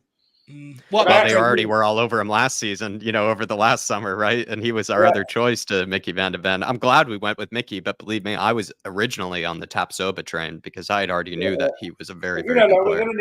We're going to need a bit of flexibility and a bit of depth. So, you've got to buy quality. You can't just have an 11-player team. We know that, Any wingers on your summer wish list? Because that's what Dave and I have also been speaking about. Like, we need to bring in a top quality forward, to help out Sonny. Also, technically replace Sonny in the future, which is a scary thought to have. Yeah. And just another kind of top quality forward. Have you been thinking about that? Not much. I haven't put a lot of thought into it at the moment. I've just actually sort of like been really enjoying our play at the moment, and sort of like. We've been a bit disappointing at times, and we definitely need to sort of like strengthen up in their positions, more so with a striker. I think it probably looks like if Chelsea suffer with FFP, we'll get Ferguson in. Well, speaking of strikers, he's one of my favourite ones, but I just sort of like get the feeling that that's something that might happen because it's been going on. It seems to be sort of like some of this sort of like. Probably not my first choice, but but obviously if Ange is happy with it, But how much is Ange? How much is the board? You never know. But, speaking of strikers, how do you think Richie's got on this year? I mean, Saudi are lurking again this summer. Would you cash in? I like him, but yeah, I'd cash in. How much? As much as we can get 60 back. Saudis, Do you think we'll get our 60 back? Yeah, off the Saudis. Interesting. Look, if come on, with the money they're throwing around, 60 is nothing, So true. If Daniel Levy's behind the negotiation, he's going to try to get all his money. He'll turn a profit. He's getting all his money back. If it's Levy talking to the Saudis, he'll probably get 70. Yeah. Probably cover his 2 years' wages as well. He'd make an absolute profit on it. For sure. No, he's all right. I don't want to be too hard on him, but like, but then again, it's difficult. We're always comparing to Harry Kane, aren't we? Do you know what I mean? Because yeah. I mean, it was always cursed because that's such a hard act to follow. The worst shoot. Probably, and the worst of timings, I think, too. Not even the best of timings of Harry Kane's departure. Kane must be pig sick going to Bayern and winning fuck all. Has that been funny for you as a Spurs fan? Been seeing Kane, having probably Bayern's worst ever season. I feel sorry for the lad, but it is a bit of a curse of his. And I always got upset when he said he wants to win stuff, And he's been in some really big finals, not just for Tottenham, for England as well, and gone missing, He's gone home with golden. It's the World Cup. He went home with a golden boot, and I think he did it all before the quarterfinals. And then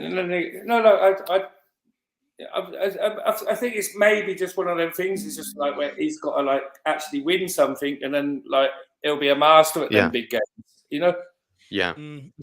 Like breaking that down. Time's running out on him to get over the line there, Rufus. He must be, like I said, he must be sick because that was like everybody said, he goes to Bayern, he gets a nailed-on trophy. Yeah, but, yeah. Nothing nailed on. Alonso and Leverkusen said otherwise. Nothing's nailed on. What's your score prediction heading into the game tomorrow, my man? 3-0. 3-0. You're confident? Clean sheet? Yeah, I'm going for a confident one on this one. Who's your goal scorers? Who do you think is going to nick one tomorrow if I was a betting man?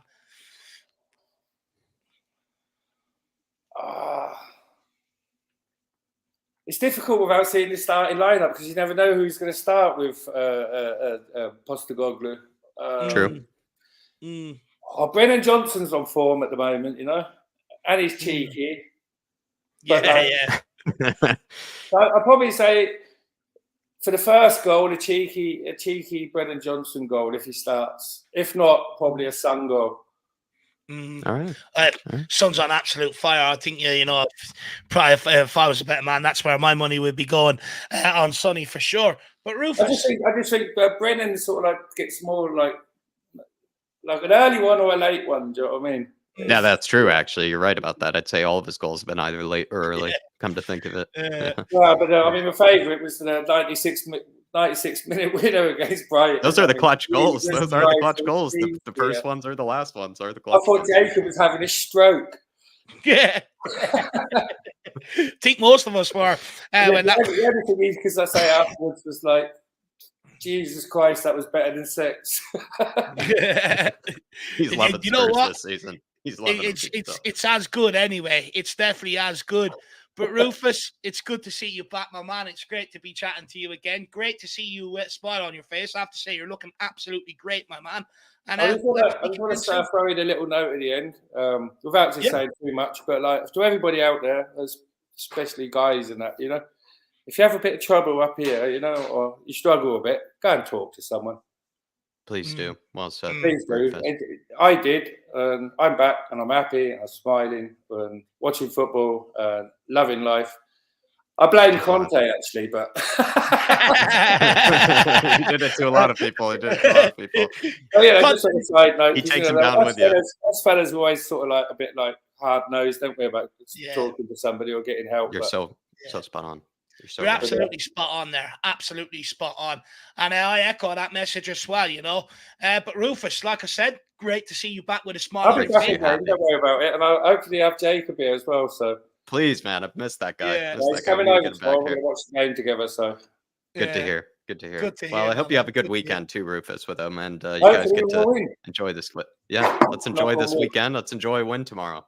Big up, Rufus.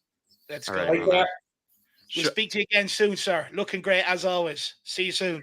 Schöne spoken, and have a good weekend. Bye bye. Auf Wiedersehen. That's what it is. That's it. I'm trying to think of what goodbye is in German.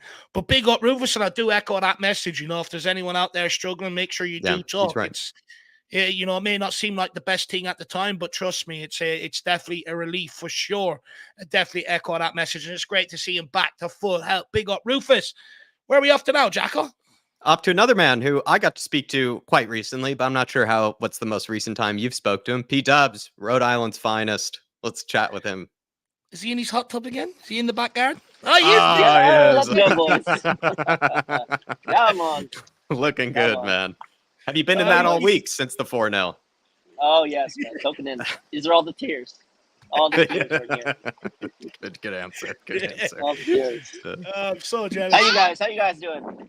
It's good to see you, man. Do you know what? Flying after that win, my man. I was very impressed with the performance, and you know, good to see goals as well, and also keeping a clean sheet. You know, I think it was around 15, 16 games without keeping a clean sheet, so it was a good day all around, right? Wild.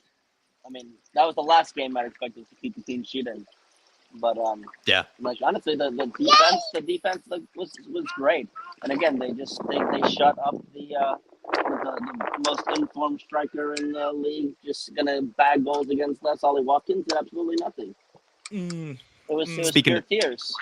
Speaking of silence in the striker, our big man Radu Dragusin came on. Were you nervous at all when he came on, or were you pleasantly surprised? Man, not at all. And honestly, at that point too, I thought we were controlling the game. Again, I was more concerned about the injury itself to Van de Ven. I was like, okay, you know, like he was unreal. By the way, maybe he was our best player, but it's one of those where I was like, you know what, I'm calm. He needs the minutes, and I'm excited for him to start. I'm excited for him to start tomorrow. Yeah, I bet. How do you think he'll get on? Do you think we'll still play the same high line with him in there? He's going to cause some problems for Fulham. I think he's going to body a lot of these guys. I think he's strong. Again, we're not going to give up anything in the air. we just need to make sure that we give that Sarr plays to make sure that he covers Poro. Because I think William's going to be on that side. I'm pretty sure he's playing, and he's basically the one guy that we need to watch out for. So, like honestly, I'm very confident going into this next game for sure. You're not worried that Tottenham haven't put back-to-back wins together since October? Not at all. Not at all. I think that the little I think we had a little break recently. I feel like, and again, we've had some. We didn't have a break before the Villa game, right? Or we had that weekend where that Chelsea game was rescheduled, and so we had a little bit of time to prepare, and so I think a lot of that is doing us some good. And again, we're only playing that one game a week. And so for us, it's a difference maker, I think. And again, that's why I think next year, again, like not to get too far ahead of ourselves, but I think next year, I'd be shocked if we didn't get Champions League, whether it's fourth or fifth, doesn't matter. I'd be shocked still. We have to make sure that the squad is ready. And they're going to be ready because next year is going to be a super, super, super grind. And we need to make sure we have people available and people that are at the level. Absolutely spot on. Look, it does look like we're going to get Champions League. Do you think I'm deluded believing that we can catch Arsenal? I mean, do you think we can have a similar run? Dave, what does deluded even mean? I don't even know what that means. Actually, so it's funny again. Like I listen to a lot of content, and like. They're kind of focused on that one thing. We're not too far out of it. And we've got to play everyone. And honestly, so does Villa. And I was actually just listening to something just earlier today that I didn't realize that Ollie Watkins and what's-his-face got hurt too. Douglas Luiz, I think. Both of them got hurt yesterday. So, I mean, I know they play all those three teams as well. They play Liverpool, they play Arsenal, they play City. I think Villa's going to be done, and they're going to be focusing on their Conference League, and they'll get Europa League next year. But am I confident that we're going to can we get into the title race? I think we can. I think we can get in there again. Like title race, I think if we can get within 5 points, again 5. That's basically what I think Arsenal finished behind City last year. Yeah, like we're in it. We'd be in it. So I mean, I don't see any reason why we can't. Because honestly, there's no pressure on us now. Honestly, I don't think there's any pressure on this squad. Again, unlike Conte's team that last year, like once he got that top forward, I was like, listen, push on, do something, come on. And obviously we know how that worked. We knew how that happened, but. We have a manager that again, he's not talking about top 4. He's like, I don't know he's still even flummoxed about like, why are we even talking about this as like the thing? We're just, we're going about our thing. We're doing our stuff. We don't have a goal in mind, but we're going to keep pressing on, getting as high as we can. And, will that mean a title challenge at the end of the year? We're going to see. Honestly, it's in our hands. Go ahead. It's what Postecoglou says on that, because he sort of bats it away a lot. There was something else that came out today where he's sort of, alluding to, basically don't speak to me unless it's about winning trophies sort of thing. I mean, is that lip service to the press for us fans, or do you think he genuinely thinks like that? So, I mean, I'm going to say it like this because, like, he's had success. He's had success everywhere he's gone. He's won things everywhere he's gone. Same thing with Conte. But Conte just whined and took his ball and went home. And I think that Conte's he's going to keep working with the players. Whereas obviously he's going to continue working with the players and not just whine and fuck off and go cry in the corner. And I think it's fascinating again, like listening to the press conference this morning. He's just like, listen, we have not even come close to hitting our peak yet, basically, I feel like, in terms of what he said. And, we still have a lot of things. Again, we still have not seen Manor Solomon. Like, we got him this year. Again, is he going to be any good? Maybe. I mean, I think He had 2 assists, right? Before he got hurt? Yeah. I don't in think that he was Burnley playing game, that. Wasn't even playing that bad, I think, until his No, injury. again, I think if he registers 2 assists, like, hey, you played, I think, is it the first game he got hurt to, or second game? I think it was the second game against Burnley or the third game. No. It was more in training, though, that it happened. I think it was after he had a good game against somebody. He got injured in training. Yeah. So, I'm so calm with the whole thing. Like, again, as I said, I think Villa's just, I don't think they can keep it up. They'll be focusing on Europa League or Conference League, whatever. Manchester United absolutely sucks. And I think that all of those teams that are above us, save City, know what we do to them here at Tottenham Hotspur Stadium. They know, so they're aware. They're aware of what happens. But Arsenal are just so deluded that I think that they're just like, this is, that game might be just light work, and I'm fairly certain that we're going to turn them over when we play them at our stadium. Are you not concerned about the big games back to back? No, not at all, man. We're going to get the momentum. Again, we're going to see the momentum. The only game that I'm concerned about, and I'm pretty sure it's an L anyway, is the game at Liverpool. Like, I'm we'll just do and stuff. We're gonna come out, we're gonna play, and we're gonna see what happens. Yeah. But I mean, it's again, we're not expected to get anything. If we do, it's great, and then we just hurt somebody else, and then you know what? Then we hurt. Is City the last one? Because I think Arsenal's first, right? Yeah. In that run. I'd agree with you that Spurs, if they probably win this next game and probably the game after that, which I believe is Luton, I think Spurs do find themselves in that position of kind of it's a no loss from there type of scenario where they are probably gonna finish in top 4. So it's really what can you do from here? And what's also nice, P-Dubs, is we get to be the title deciders this year, don't we? We get to decide, even if we don't win it ourselves, we get to decide who it goes to. Absolutely, and again, like I just as long as it's not Arsenal, like I'm calm. Okay. Well, do you have a? Sorry, go ahead. Sorry. No. I was just saying, like, it's as long as it's not Arsenal, we take points off of everybody. We're good. Okay. We take points off of everybody, and honestly, if we take points, if we beat again, like, it's a very low chance of this happening, but if we beat all those teams, and we get through the Villas and the Fulhams, Lutons, and whatnot, like, what are we gonna be? 5 points out, 3 points out of the top. At that point, then you're going to start to have some uncomfortable conversations with the rest of the league. Yeah, force ourselves into the conversation. Force ourselves in there. Any score predictions before we let you go, my man, and let you off with the rest of your wonderful weekend? Looks like you're kicking off the weekend very strong. Yep, we're good. We're feeling good. I get a 3-1. Again,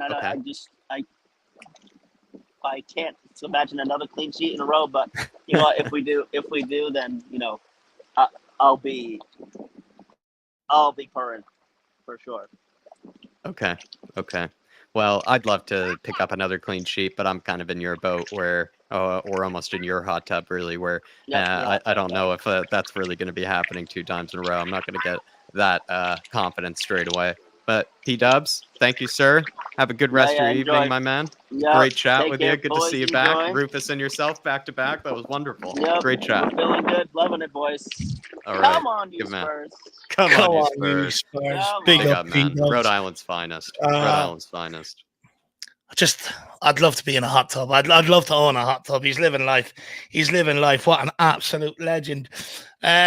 But look, I think it's also he's probably enjoying what is your type of weather too, Dave. It's not too hot, but it's also not. I know you prefer colder weather, but if you were to be in a hot tub on a slightly warmer day, I think this would be the weather that you like. Not too sunny, but it's like something like I think it's like 50 or 60 degrees out there. So it's actually quite nice. I think you would probably be in there with him, but and keep it moving.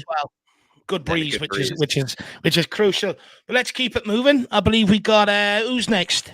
Kuva99 we were going to have on earlier, but he was getting in a nice takeaway, and now we can have a chat with him. Then it's Michael after that, and then I believe, just making sure some people, then it's Daniel Larson, then KPV. If Daniel Larson, you're still with us, big up Daddy Larson. Brilliant. Big up, Daniel. Time to tease myself. Let's find out what Kuva got from the takeaway. Kuva, what did you get? Big up, lads.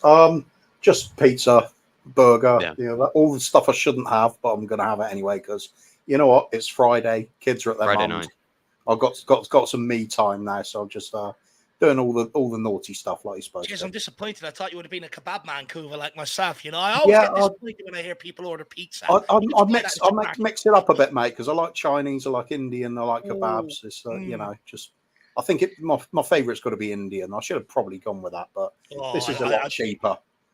I do love a good Indian, although I'm only a korma man. I'm not very experimental. But look, enough of the food talk, because I do have 2 jacket potatoes waiting for me, which I'm going to devour after this. But Kuva, I mean, it's been a while since we sort of spoke about Spurs. How are you feeling about Tottenham right now? Well, I think you knew at the start of the season, my attitude has changed to this team. The arrival of Ange Postecoglou has changed everything for me. Yeah. I think, first of all, I'm in such a positive mood all season because I do vividly remember what we were like at the end of last season. That absolute shambles. Vividly. No manager. No, we weren't even sure about director of football. Star player Harry Kane on the way out the door. We were at absolute terrible state. So for Ange to come in and stabilise everything and start building a team spirit, which is definitely evident, even when the results don't go the right way, we've still seen this building a team spirit going. I think it's fantastic. Now, we knew what the start of the season was like, though that for opening sort of 8-10 games where it was fun. It was genuinely fun. We started, some of us, me in particular, I know, getting carried away saying we're winning the league, it's happening. Of course the wheels fell off. Of course they did. But I mean, the dream was still there, and that feeling was there, and that's what was important. Because why do you watch sport? It's about how you feel about your team. You want to see something worthwhile. So it's all good for me as far as I'm concerned. And I've got stuck in my head the long-term goal. What's happening at the moment? I saw the way we've restructured the academy, getting the younger players at the club all playing the way the first team play. So we're set up for a level of consistency now. And the transfer policy, getting in the young, talented players and developing them at the club, I think that's perfect for us at the moment. Of course, I'd love us to go out and do a Man City or a Chelsea and spend £1 billion on players and just buy up the league. That'd be great. Of course it would. I want to see some trophies. But I've come to accept that we are stuck with Daniel Levy at the moment. And if he's going to change the way he's doing things in a sensible way, and we do seem to be. And by the way, I've changed my mind about Paratici. You know, I said I needed to have a little bit more time to see what he's done. I think we're starting to see the effects now. Because I didn't rate what was happening before, but you look at the sort of players that are coming through the door now, and I'm looking particularly at the wing backs, the Doggy and Porro. Fantastic. They're like the difference in our team when they're missing is absolutely horrendous. The drop down is so far more than any other positions in the team. I would argue. Was Paratici accidentally recruiting for Ange this whole time? Do you think? You could be saying that, couldn't you? I suppose the director of football, they've got to be the one that's more important because they're supposed to be the long-term person that's shaping the future of the club. They're the ones with the vision, aren't they? Instead of the here and now. The owner and chairman, obviously, yeah.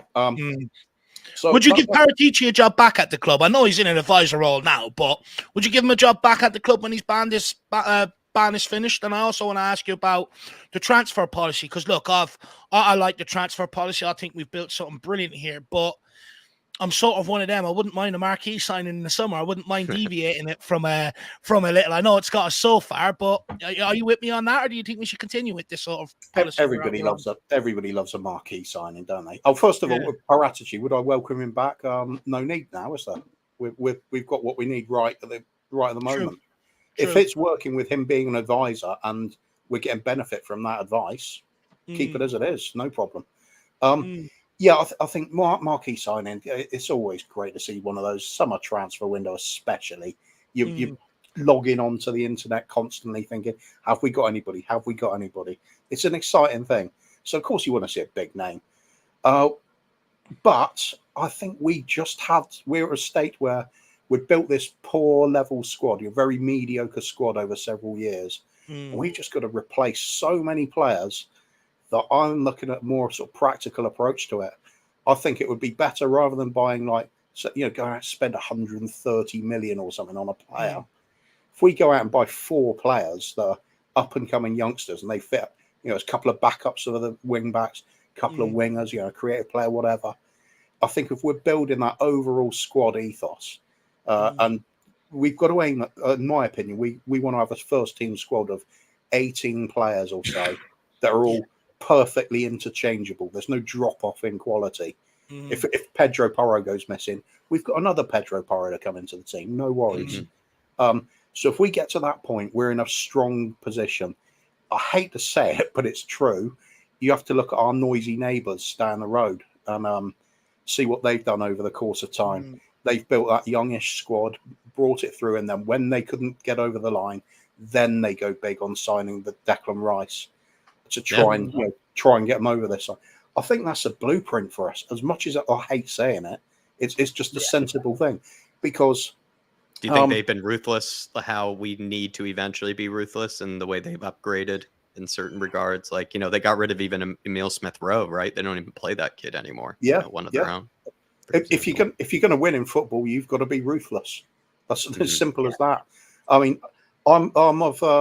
I know it's not a popular opinion, but I'm happy to sacrifice any player we've got for the net gain. If you have to sell your star player to buy in 3 players you desperately need, you do it. It's just because you look at the evidence, like Klopp, for example, with Liverpool, took his time building the team to start with, get them to play the way he wants. Then he got very close to winning the league, but it wasn't enough. So bye-bye Coutinho. In comes Van Dijk and Alisson. I think that's a sensible approach. When you realise you need more than just that one player, you've got to make a few sacrifices to get there. No pain without gain. I think we're on that path. I really do. I'm not going to say it's definitely happening because we all know things change very quickly in football, and perhaps we mess up the next transfer window. But the way I'm looking at it right now, I am so positive about it. I see these youngsters playing, and I was really said about Doggy and Porro. I'm not a fan of Brennan Johnson yet. Even though he's won the last couple of games. I say yet because he is young. What I will give him is that he has vastly improved for that player that first came onto the pitch for us. I agree. Because he looks like he's actually playing now rather than scared of getting the ball or anything else. He looked like a rabbit trapped in headlights before. Let's see where he can go with it. I'm okay with that as long as he keeps improving. Timo Werner, I've heard people bigging him up all the time. I thought it was a pretty poor signing myself. But same with him. If he keeps improving towards the end of the season, better and better and better, maybe that turns out to be a really, really cunning signing then. I think with the case of both Johnson and Werner, though, what I need to see from them is raise their game to a point where it's like something that Maddison and Sonny has, and that's when they get the ball at their feet, you suddenly anticipate a goal happening. They need to have that level of threat about their game. I don't think they're anywhere near that level yet, but maybe they could be. The fact they're putting in a few goals and getting a couple of assists in the meantime, that's all positive. So I think they're on the right track forward. Let's see how far they can go. They got time anyway. For me, with them, where I'm at, I think they're a bit like Bergwijn and Lucas Moura, right? Where they can have exciting games and they could do wonderful things. But now can they take that to a level where it's going to be consistent? Can they play their way into the team and keep themselves in the team? Look, so far, Brennan Johnson, the last couple of games has done well. I might have to eat humble pie on him. I hope I do. But I'm not going to get too carried away just yet. Same with Timo Werner. Might have to eat humble pie on him. Shakuva might have to put down to yours. Might have to have 2 helpings of pie each.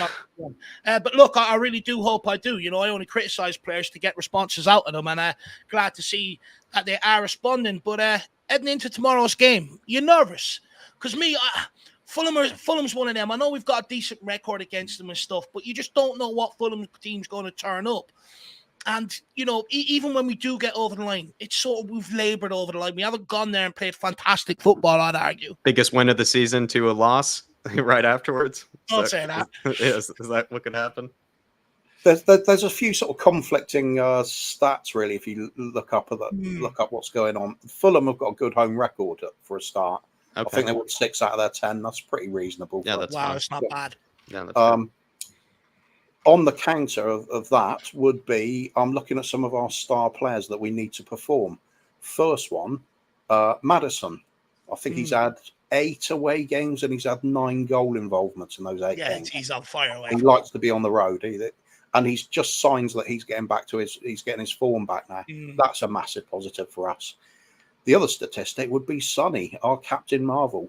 He is he's had 22 goal assists in the last 21 games. He's been on fire all season. You know, even he'll have a little lull where a couple of games he's struggled to get the net, find the net because people can't get the ball to him, or little things have gone wrong. But generally speaking, he's been great. And I think when you've got that finishing ability and you've got that kind of guile and cuteness about you that Maddison's got when it comes to creating goals, I think we're onto something. I think it should be too much for Fulham. If Johnson and Werner and anybody else playing on front, Kulusevski as well, he's quietly added to what's going on up front. He hasn't looked like an out-and-out winger. Of course, he doesn't. He cuts in too much for I think everybody's taste. But he's kind of annoyingly efficient at what he's been doing. He does win the ball up the far up the pitch, which is a big positive for what Ange wants to see. I think that's why he's got so much trust in him. He has chipped in with a few important goals. I still remember that brilliant header against Man City to get a points out of nothing. That's in him. So we've got a few tools there to work with. It's a question of putting it all together and finding that consistency. And this season, I'm just thinking we started off on fire. The beginning 10 games, brilliant. We've had our crisis moment with all the injuries and suspensions. We've come through that, stumbled a little bit, but I feel like we're back on track again. I think people have, might be a little bit lackluster about talking about Villa being lackluster because of their European games, and that's why we won 4-0. I'm not buying into that. You don't go and win 4-0 at one of your rivals heading for the top. You might get like a 1-0, 2-1 win, something like that, and where they weren't at their best. But we were good. We were very good. Even in the first half, it wasn't spectacular. It was quite a dull first half. But we had completely nullified Villa. And they're known for starting very strongly. So I thought we did a good job there. The fact that we turned up in the second half really turned on the style. Fantastic. I just feel like we're back on the rails going forward. And we've got a run of games coming up that are all winnable. And then we get into those really big, meaty games. And instead of worrying about them, I think we're going to be raising our game for it. I think we're going to be taking the game to the likes of City, Liverpool, Arsenal. That North London derby, they're all giving it big at the moment about how they're going to annihilate us and we're a nothing club and stuff like that. Funny, they said that earlier in the season, how they were going to be us 4-0. We left that game feeling disappointed we didn't win.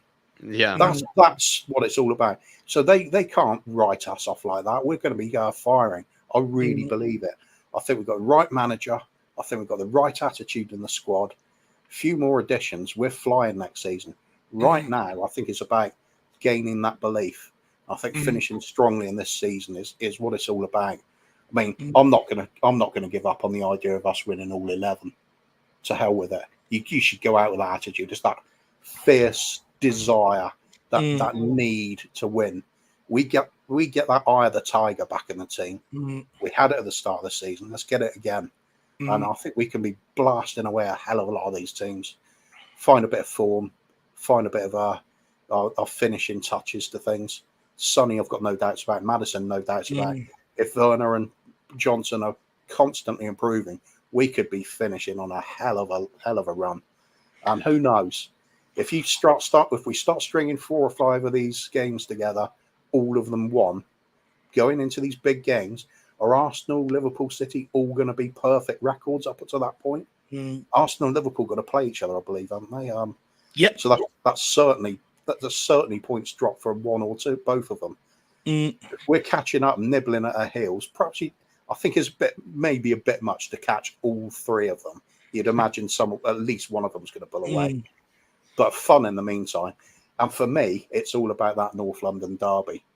I want to go into that one with them crowing about how good they are and everything, and I just want to smash them off the park, destroy any dreams they had again, and just keep cruising past. Because for us, it doesn't matter. We weren't expected to do anything. This is a recovery season after a crisis we had.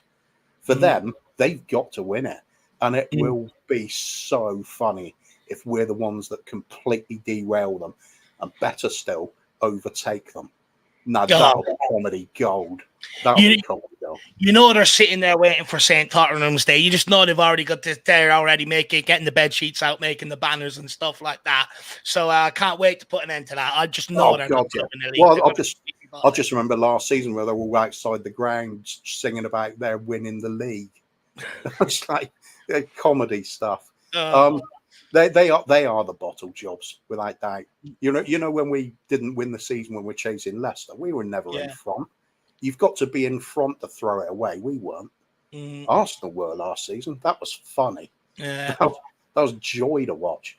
But I mean, we've had our own problems. I just think we're coming through it. I think it's all about faith now. And one of the biggest points is I think a lot of us as fans, we forgot to just have fun. We forgot what football's about. We forgot to have a smile on our face when we're watching games. We're all down in the dumps about miserable performances and that. I think that's changing. I think after that horrible patch mid-season we've had, I think we're back on the rails. I think we're going forward. I think the future's bright. There's only one man that can really derail all this, and that's the chairman. I've got to believe he's getting it right now. I've got to. I refuse to believe. Well, he tried his best to derail everybody with the recent ticket. It's true. It's true. He'll find a way. Bizarre choices on timing for a lot of stuff, isn't it? But there we go. Anyway, yeah, I'm just looking forward to every game this season, and summer's going to be fantastic as well. Do you know what? It's great to see, like, where you were last season to where you are now. It shows how good this team is doing. How good Ange Postecoglou has done and stuff like that. The fact that you've got nearly enough a complete 180 sort of vision on Tottenham Hotspur, and it's absolutely great to see. And I think you're absolutely spot on. I do think over the last few years, Spurs fans have forgot maybe how to enjoy their team, how to enjoy the football, how to enjoy the results and stuff like that, because we were always waiting for the next bad turn right around the corner. And I think we do have to get back to that, enjoy it a little bit more. I think you're absolutely spot on. And what's wrong with saying we're going to win the league? Just have some fun with it. What's the worst that can happen is you're just wrong. Exactly. It's not going to ruin my life. Look, one day we'll get it right. You keep predicting you'll get it right one day too. That's right. Look, so score prediction. Score prediction, and where can people find you? I think it's going to be a tight game. I think Fulham are well organised. They've got a good home record. I think we've got just enough to scrape by with a 7-3 win. It's the one I always put a pound on. I'll always do it. One day it'll be right and it'll pay for all the other bets. Yeah. Hopefully it means you can upgrade the takeaway and get a good doner kebab in instead of a pizza, Kuva. Yeah. But look, where can people find you? Where are you going to pop up next, my man? I think Bobby K and I will be doing a Coov and the Kang on Sunday night now, I believe, because he's got a party to go to on Saturday. And we'll just be doing our usual light-hearted bit of silliness. I mean, you've been on our show before, David. You know what it's all about. We kind of sway away from football and just have a laugh, because that's what matters to us. He and I, and there's a few of us feeling that way. It's got all too serious in recent years, and people at their throats among the fan base. And we're not about that. We're just about having a bit of a smile, bit of a laugh, and talk about the good times, because I think there's plenty coming. Look, I think so as well. I think next season everyone needs to gear themselves up, get all the club merch in. We're going on a big campaign next year. I can feel it. But guys, do get over, check out Three Spurs. Boys, you've got Kuva over there, but you've also got Bobby K and the two young lads as well who are absolutely flying in their football at the minute. It's a bit of light relief on a Sunday, so I do recommend to check it out. But Kuva, great calling, my man. Great to see you. I did say to you yesterday when you were on Jacobs, you're absolutely looking great, my man. You look a lot happier as well, and hopefully the move is doing you well and good. And look, I'll give you a phone call over the weekend. Mate, I'll tell you, moved into the house, settled, feels like a home, and I'm out of debt for the first time since I was about 18. It feels fantastic. And we've got Ange. Everything's looking good. Everything's going in the right direction for you, my man. It's great to see.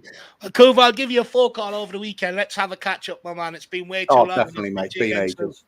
Too many channels. Can't keep up with everyone. It's what happens when you're popular, lad. It's what happens when you're popular. More importantly, come on, you Spurs. Come on, you Spurs. Great call. Big up, Kuva. Great calling. Great call. See you too, my man. Oh, great calling from Kuva. Really enjoyed that. It's nice to see his face around the place. And I think everyone else out there enjoyed it as well. It's good to see him happy. He looks good as well, eh? How good does Kuva look at the minute? Looks very happy. It's great to see. Nice to see Rufus, Kuva, people with smiles on their faces in this season, right? Just having not to, even when Kuva said vividly still remembers, a lot of the things from last season, I kind of don't blame him, when he says that. And it's just nice to hear people like Rufus and Kuva and whatnot, P-dubs as well, just all buzzing. They're all just buzzing, you can tell, which is good to see. No, it's great to see you. Big up Hennessy as well. Hopefully you're keeping well. Another one I haven't seen in a while. Hopefully you're keeping well. And Ellie here as well. Good to see you, Ellie. And then we also have channel member Stuart Davidson. I reckon 4-1 though. I'd love a clean sheet. I just got feeling someone will fluff their lines. Hopefully not, my man. I do love a clean sheet. I want to try and keep more this season than what we did last season. That's my main ambition, to prove that our defense has improved. So I need to get a good string of clean sheets towards the end of the season, lad. Look, let's keep this moving. We might have to let Jacko go a little bit early. I know he's on the cheese room in a while. But who we got next? Michael. Michael's up next. Looking forward to this one. He's been waiting very patiently as well. Big up to Michael. Big up, Michael. How are you, sir? Yep, lads. Enjoying my tea. Waiting for my place in the queue. What are you wearing? Is that a jersey or something? No, flowery shirt. Just a t-shirt. Those are buildings, actually, but yeah. No, I thought it was like some mad crazy jersey. It's like stand up, give me a twirl. But look, Michael, what do you think off the back of? Actually, no, I know where we're going to start. Fuskovic, he's doing very well out in Poland at the minute. Yeah, I gave you an update. There was no loan update. I didn't get the video, but I didn't do it anyway, so it doesn't matter. No, I didn't get it. Okay, I have it recorded. I will send you again, right? I will send it to you again. Yeah. But yeah, listen, 2 man of the match performances, 2 goals from a center back, both Stoke long throw-ins. So yeah, it's no, but good to know he's learning how to play that way. Yeah. No, but in all honesty, I am really impressed with how he's performing. He doesn't look like a part, and I know the level of the league isn't like the highest, at which I try to say every single time I give those loan updates, right? But that doesn't change the fact that for a 16-year-old, I think that's quite good. That's the level he's welcome to play at. Yeah. I think in the first loan update, I kind of, to give context, I said that Polish teams, the better ones, are similar in level to mid to lower table championship teams, right? So if he's playing against them and looking not apart as a 16-year-old, that's good, right? We have our 17 and 18-year-olds in Championship or League One, and some of them are doing good, some of them are struggling, right? So, well said. I honestly think it's a right trajectory, and yeah, it's nice for me that I can have some link towards the Polish league and Tottenham, right? Have a reason to watch the Polish league, right? Because otherwise, I would probably only watch the team that I support, right? And right now I have a reason to watch other teams too, right? So, yeah. Great description. No, look, I think many Spurs fans might, but Jack, I know you like obscure leagues. You might get. I definitely do. I sometimes also prefer even watching, really bad football over even really great football. I actually love when even you said Stoke City style of goal. I thought that was a hilarious description, and it described exactly what I thought maybe the goal was.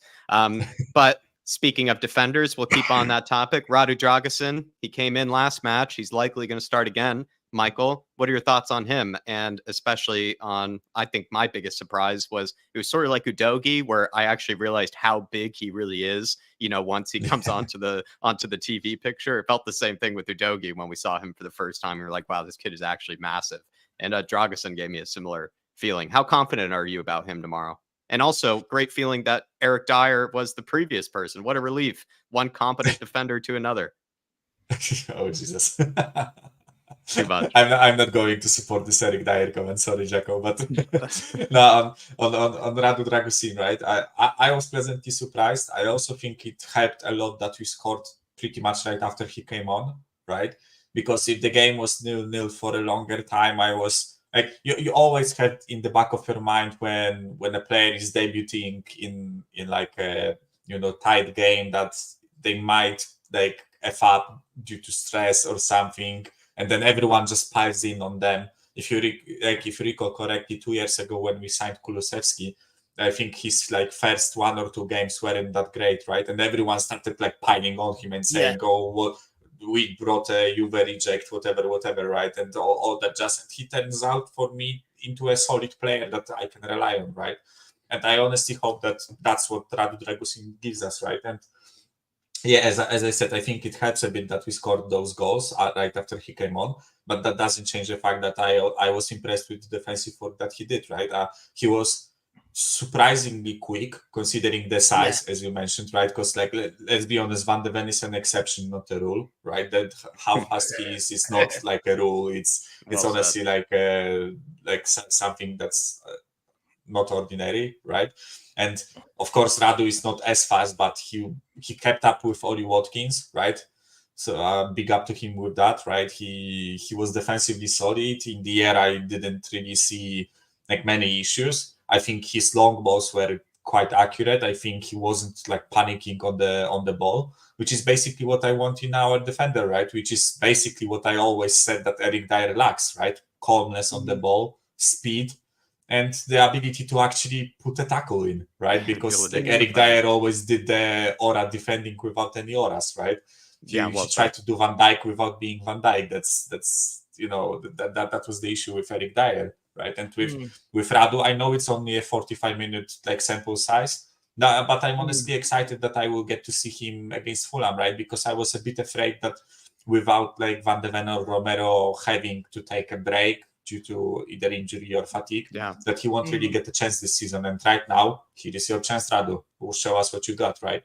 Even though he probably will lose his spot again to Van de Ven when he comes back from the injury, but still, it's a nice game, like game sample size for us to see what he's capable of. Right? He looks to have a top mentality because he, I think, was even told by Ange Postecoglou because of how little games there are this season. He even said to him, like, "Listen, I don't even know when your chance is going to come, but it will come, and you better be ready for it." And he said that in the press conference, and Radu Dragusin, in my opinion, took it. And Ange is right by saying that it's even a good thing that he actually took it in that game where he gets to play for like 30 minutes and then he gets to start the next game, right? It's not like he's just he was sort of thrown into the cold, like, but it's not as terrible as it could have been. And also it's not under the worst of circumstances like it was Van de Ven getting sent off or something like that. And he comes on and, it was a good time. He answered the call and I'm proud of him actually for it. And like I said, it brought a tear to my eye in even the watch along to even just be actually excited about a defender coming on off the bench instead of basically worried about the result pretty much just being lost from then on. Onto the midfield, Basuma, and I think probably had one of the best games, at least personally, in a long time. Do you agree with Dave and I on that? He was in our man of the match bracket. Brendan Johnson too, if you want to talk about Brendan Johnson, but who would you go for the midfield tomorrow? Yeah, so basically with the midfield, I was impressed with all 3 of them. Actually, I always considered midfield to be the strongest part of Aston Villa. I think like their attack is quite potent and their defense is solid, but I think that in the midfield is where they win many matches. Actually, I know they have some like players who necessarily don't get all the flowers, but they are an absolute like workforce. McGinn, Douglas Lewis, and And especially when they had Kamara, but right now they have Tielemans, right, which is a downgrade, let's be honest. But that midfield of Kamara, McGinn, and Douglas Lewis is absolutely, like, as I said, workhorse, right? And I was a bit afraid that we won't stand up to the challenge because of the recent form of Bissouma, right? But as you boys said, he absolutely had one of the better games. I also think it's a bit paired up with the fact that Villa went with like this 5-3-2 formation, so they had one less person to pressure him. I always felt like Bissouma's like worst matches when they literally put like a person on him or even two people on him to just close him down whenever he receives the ball from the defense, right? Because what he was doing really well was those, drop the shoulder and turn 180, to dodge the oncoming player, right? But when you put two people on him, then he doesn't really have a way to get out of that situation without passing it back to the defenders, right? And Villa didn't really do that much, right? That's why I also think it aesthetically looked like Bissouma was having an absolute like stunner, right? And I completely back it. I think Pape Sarr was absolutely magnificent. I honestly love the saying of like the 70% of Earth is covered by sea and the rest is covered by Pape Sarr. Right? I absolutely love that saying because the boy has just a limitless engine. The proper African genetics. That's what I want to see, right? He's absolutely amazing with the amount of like stamina, and honestly, like he is a bit of a feisty player. He's not putting those like dicker tackles, basically, right? He's not that kind of a fighter, but he will always be there. He will be your shadow, basically, right? If he is tasked with it, right? And Maddison, I think he's slowly getting back to it. I think the criticism that you gave him, David, in the previous games was warranted. I think that you don't think we were being too harsh on Maddison? No. I think like especially City, but it was his first game after the injury, right? He played 30 minutes there and was really like invisible. And then for the next like 2 or 3 games, it was like 1 or 2 moments of brilliance. But other than that, I think he couldn't really get into the groove. And this Aston Villa game and possibly Palace, I also think he was quite good, right? Not in the first half. Of course, like I'm talking mainly about the second halves in both games, right? Because the first half everybody's been mostly showing up in the second half. So weekend. I'm talking mostly about the second half, right? But in the second half, I think Maddison really started showing his quality again, right? And with Brennan Johnson, what are your thoughts? Dermot's favorite player. He's shown up. I know I am really critical of Brennan Johnson. I am, and I probably will be, due to the fact that we spent a lot of money on the guy. I know it's not his fault, but that doesn't change the fact that my expectation is there, right? Because of the price tag, right?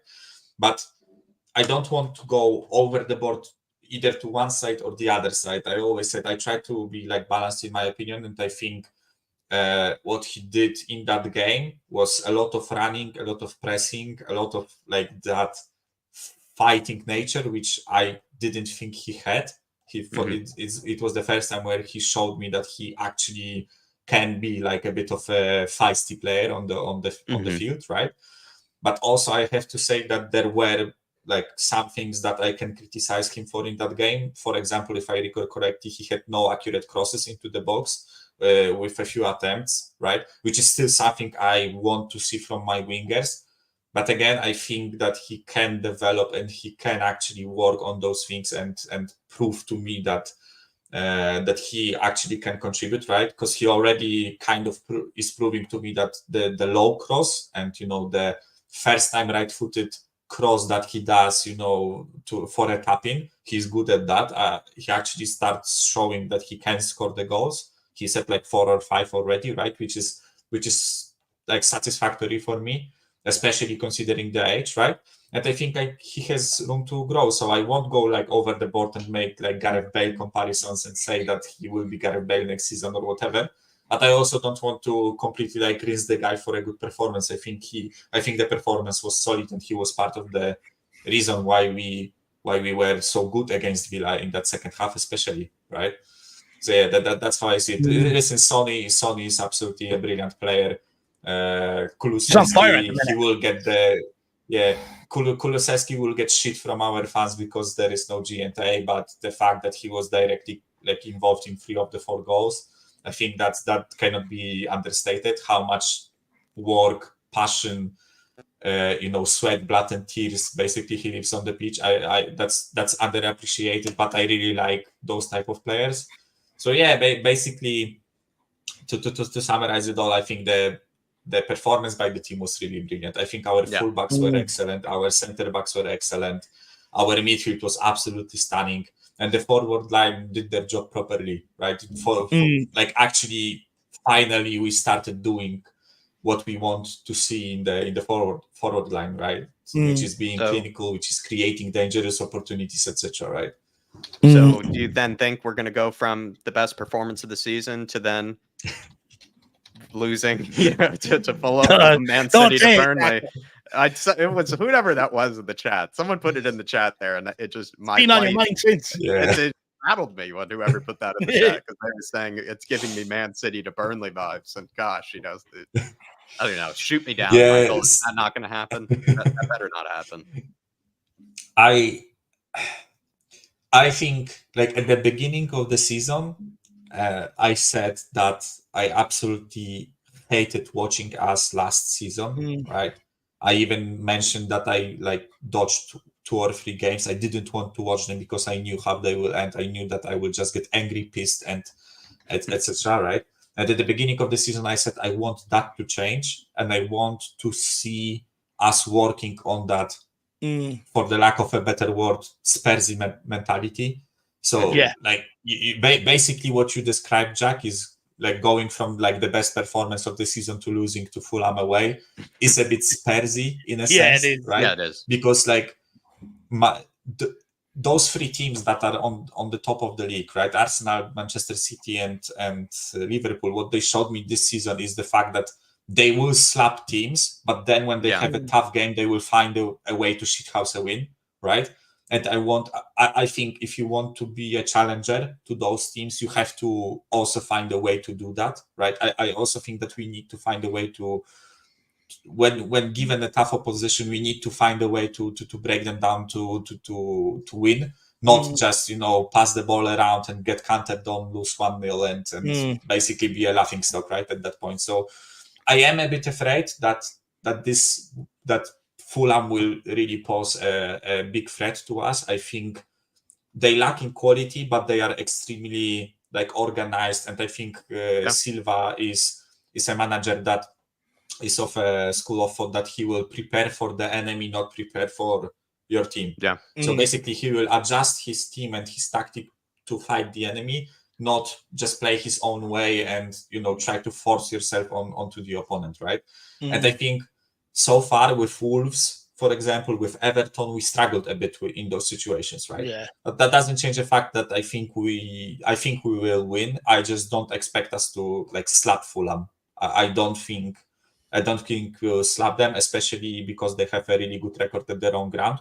But on the other hand, we have an amazing record against them, right? I think it's one of the teams that we've defeated the most in the Premier League history, right? So yeah, I also think we have a good record against them, right? So yeah, I know it's a long-winded answer, but basically I want to say, I want to calm you down, Jack, but I'm not 100% sure about calming you down. I also have a bit I need this much more to convince me that we actually can perform up to that standard. Another 4-0. Another 4-0 tomorrow. Listen, my FPL will be an absolutely you're fucking killing it, man. You're killing it. Although big up to Felix because he caught me with 30 points or something, right? And it's a lot closer than it was, right, previously. But I have my own tactic because I took a -8 last week and I am taking -4 this week. But this will allow me to field 11 players in the blank game week without free hitting. Doing a Dave Harris tactic. I'm not free hitting, so I will have a free hit towards the later stages. So yeah, I have my plans. I have my plans. Interesting. You know what? I may get back online and start taking it seriously again. I was gaining momentum and then I stopped. Finish above Ollie, Dave. That's all we needed you to do is finish above Ollie. That's what I don't even know if I'm ahead of him. I need to check it. But Michael, big yourself up, my man. Great calling. And yeah, big up, try Michael. and send that video over to me again. I didn't get it. I got your message and then I got another message after, but there was no video. I didn't do it anyway. But if you have it, I'll use it this Monday. I will definitely send it again, right? And just quickly, I want to like echo what Kuva said, because I've been seeing him saying this stuff a lot in like different channels, chats, etc. Right? I am really like excited for the summer, but I'm also a bit worried for the summer. I think like the previous summer and even the winter window, to a sense, a bit gave me like a confidence that we kind of changed our approach towards the transfers, and we changed our approach towards like scouting and finding those players that you do not necessarily have to spend 80 million on, but you can spend like 40 to 50 and actually bring in quality, right? So I am really excited with that summer, because I personally think to be like level with City, we need at least like 7 players, in my opinion. I know it's a lot, but I think we need a left-sided centre back to back up Van de Ven. I think we need both full backs to be backups to Poro and Udogie. I think we need a number 6, considering Skip and Højbjerg will leave, right? I think we need a backup to Maddison. That's 5. And I think we need a winger and a striker. If we get those, I think we are well suited to first of all play the Ange system, which is really taxing, right, on the players, because we'll have a suitable rotation. And second of all, we'll have like game changers, and we will raise the quality of the team that we have so far, right? So I am really excited for the summer, but I am also a bit worried, because there is still that doubt in my mind that actually like Levy and the board and all the others will do what's required, right? But yeah, I honestly, it's so nice to hear people like Kuva and others like actually being happy with what they are watching, and so am I. I actually enjoy watching us again, which is something I never thought I would say before that season started, right? So it's becoming fun again. It's becoming fun again. You know, that's the main thing. Yeah, exactly. It's fun again. It's fun talking about Spurs. It's fun talking to you guys about like the great performances of our players, or like tactical, things that we can do against other teams, etc. Instead of talking like fuck Levy, fuck Conte, fuck this, fuck that. I hate watching us. I hate this player. I hate that player. It was so taxing last season, and especially for you, the content creators, right? I get that it was absolutely horror to do content in that situation, but right now, at least for me, it's fun. So I bet for you, it's also fun, right? That's basically the message I want to. Look, everyone knows, I hate streaming when we lose. I absolutely detest it, so when we win, it's even better. But Michael, great calling. Great calling. Look, good to see that you're enjoying the football again. And we'll speak again very soon, my man. Have a good evening. Big up, boys. Have a good rest of your evening, my man. Chance to speak. Yeah. Have a good evening. No, thanks for being patient, Michael. Great call as always, sir. Appreciate you. Have a good weekend, man. Big yourself up. He's flying in the FPL. I may go and check that league out. He's absolutely flying. The comeback of comebacks. It really was. It was the comeback of comebacks. And I was asking for somebody to take out Felix, and somebody finally answered the call, and it was Michael to do so. Sadly, Dave, I think this is probably, I do have to pop on over to the store and then, go on to another stream. But I just want to say, I've liked this fan show. So many people came on tonight. It was a very busy fan show indeed. So everybody, thank you for keeping Dave and I company. It was terrific. It's still going to keep going. Still, I think 2 to 3 more guests, still left for you. But everybody, just want to say, really do appreciate you all for coming on and, having a chat with us. Lots of not new faces, actually, older faces that we haven't spoken to in a while. And that was really nice. Actually brought a smile to mine. But look forward to tomorrow. I'll be there for the pre-match build-up, watch along. Might get a cheeky run in the morning if I can, if I'm a good boy. But yeah, looking forward to the game tomorrow, everybody. Appreciate you all. No. Big yourself up, Jacko, and everybody. Jack will be on the cheese room at 9 o'clock. So if anyone wants to head over there, follow Jacko over. I'll put the link in here after, and you guys can get over there and support your boy Jacko. Anyone that says anything, you just have to say, great comment, Jack. You know, make sure he absolutely runs the show if you want something else to do on a Friday night, guys. But Jacko, you enjoy yourself. Get yourself something nice in the shop. Treat yourself like I did today. Appreciate it. And I'll see you tomorrow for the match day. Come on, my man. Come on, you Spurs. Good night. See you, everybody. See you soon, Jacko. Have a good one, lad. Have a good one. But everybody, we will get you over to the cheese room after we finish here to support your boy Jacko. But look, we're down to 2 last guests. I know Ellie's watching. I have sent you the link, Ellie, if you do want to come on. And then that's the last one I will be taking. I believe we've got Daniel Larson next. Daniel, are you there? He is. Big up, Danny boy. How are you keeping, sir? I'm good. Very good. How are you? Yeah, not too bad. Not too bad, my man. I'm in good spirits, shall we say, after the 4-0 win at the weekend. Were you surprised? A little bit, yeah. I mean, it was one of those where you're like, the pressure a little bit is on, and other Spurs team are like, can they handle the pressure? And they no, but now handle the pressure and more. They've shown. So I'm really, completely buzzing after that performance. And like you said, it brings so much adrenaline and happiness for you. It's like me, like I've been working out recently, and maybe I went on a run after that game and double run, So it's like. By the way, how great is working out for the mental aspect, my man? It's brilliant. Oh yeah, it's great. It's great. I mean, last year, whatever.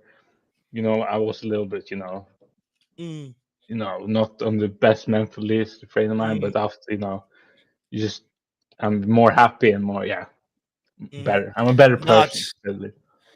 It's great to see. It's absolutely great to see. Look, speaking back to last weekend, I mean, Van de Ven came off injured.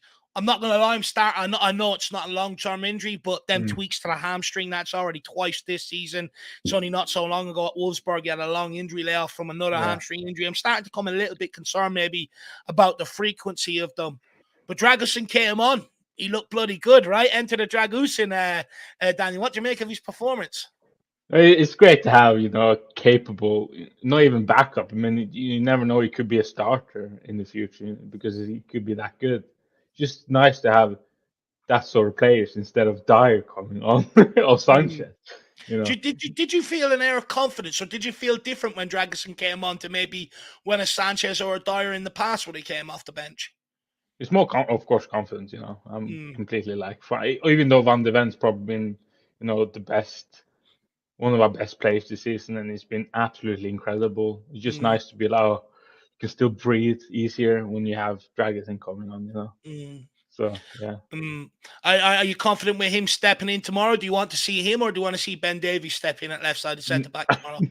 No, one and only Drag. I mean, even Ange was like, "No, we will start Dragusin. Don't worry about that."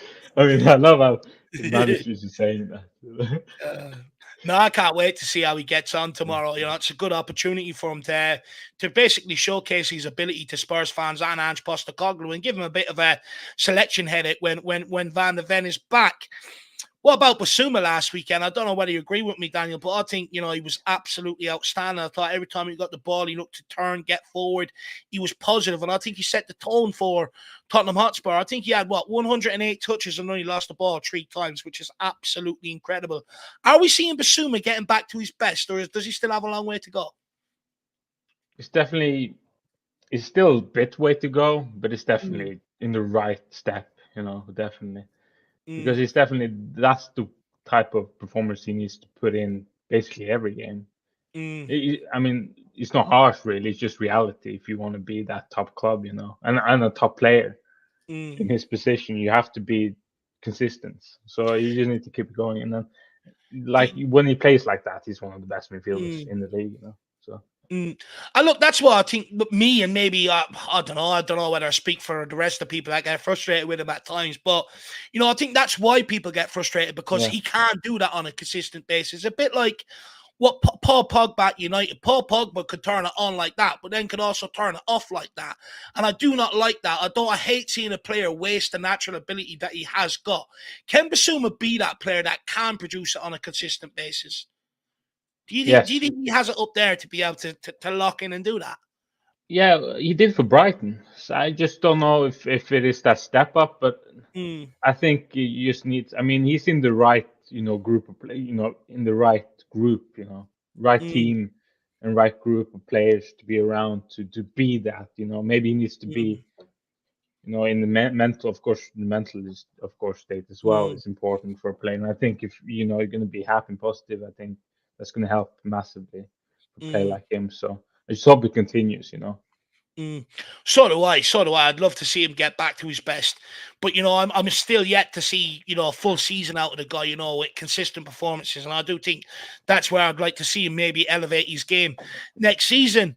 Yeah. But Daniel, moving into the forward line, I know a lot of people are expecting Brennan Johnson to be picked. However, Ange did but drop Werner after his best performance against Palace last week. Yeah. Who are you expecting to start at left wing tomorrow? And then you've got the added complication, Richie might be back as well. So, Yeah. I mean, what forward line do you want to see heading into that game tomorrow? Isn't that a lovely complication to have? Oh, it's great. I love that. You're talking about this. Yeah, it's like, oh my god, oh we got this play. Oh, who's gonna start? I love it. I would. Oh, it's hard. You see, it's hard for me even now to say who's gonna start. I think Johnson deserves to start again because that Villa performance was his best by miles. I mean, he did everything I wanted him to do. I've said him, criticized him. Tracking back. He helped the defense. He helped Ndogi at times. He had energy. He lost it. I think he played 90 minutes as well. So his energy, stamina's coming up there. And he defeated Nadi Cash. Thank God for that. Every time. It took him every time. Yeah, he took every him single. I loved how positive he was. Every time he got the ball, he wanted to take him on. Yeah, exactly. And the finish was incredible. And so he deserves definitely to start. So I will go with the same team. Of course, Drag isn't coming on. So yeah, I'll go with the same team. How do you think we'll get on tomorrow? You nervous ahead of the game? Are you excited? I mean, everyone's expecting us to sort of walk in there and pump for them, but Tottenham haven't put back-to-back away victories together since October. Oh wow, I didn't know that. Wow, no, I can never be nervous going into a game like this anymore. Even though I know Fulham are unpredictable, definitely. I don't know how they're gonna set up. They could be, park the bus, or and they if we could, don't know, how is Ange supposed to know? Yeah, exactly. So it's hard, but of course, yeah. And of course, they've had at home. They've been. I mean, they beat Arsenal as well. So I mean, you never know. It's hard, but I'm positive. I think we're gonna do it. Really. I don't actually think. For me, I just now it could completely change, but right now I think easy win actually. Right now. Oh, do you know what? I really do hope so. I hope it's not famous last words, Daniel, because if you lose tomorrow, I'll be searching for you in the chat. I'll be blaming Oh shit! you. Oh god! Sorry. So every time I'm positive is but no, I can't. After that Villa performance, it's hard to. How can you not keep the momentum? It's hard for me to. Oh, look, it'd be seriously deflating if we don't back it up. I mean, the squad, the Ange, they have the fans back behind, them fully after that Villa performance, and it'd be a shame to really let us down. So I hope not. I just want to get over the line by hook or crook. But Daniel, I have suggested maybe we could catch Arsenal by the end of the season. Do you agree with that, or do you think I'm being delusional? I think you're being, a Spurs fan. That's just don't too want, optimistic. Yeah, a little bit. Yeah. Sadly, I think the top three is what is going to be the top. I just think fourth is where, where we have to no better than that, but still a huge, surprise. I mean, I thought, huge overachievement.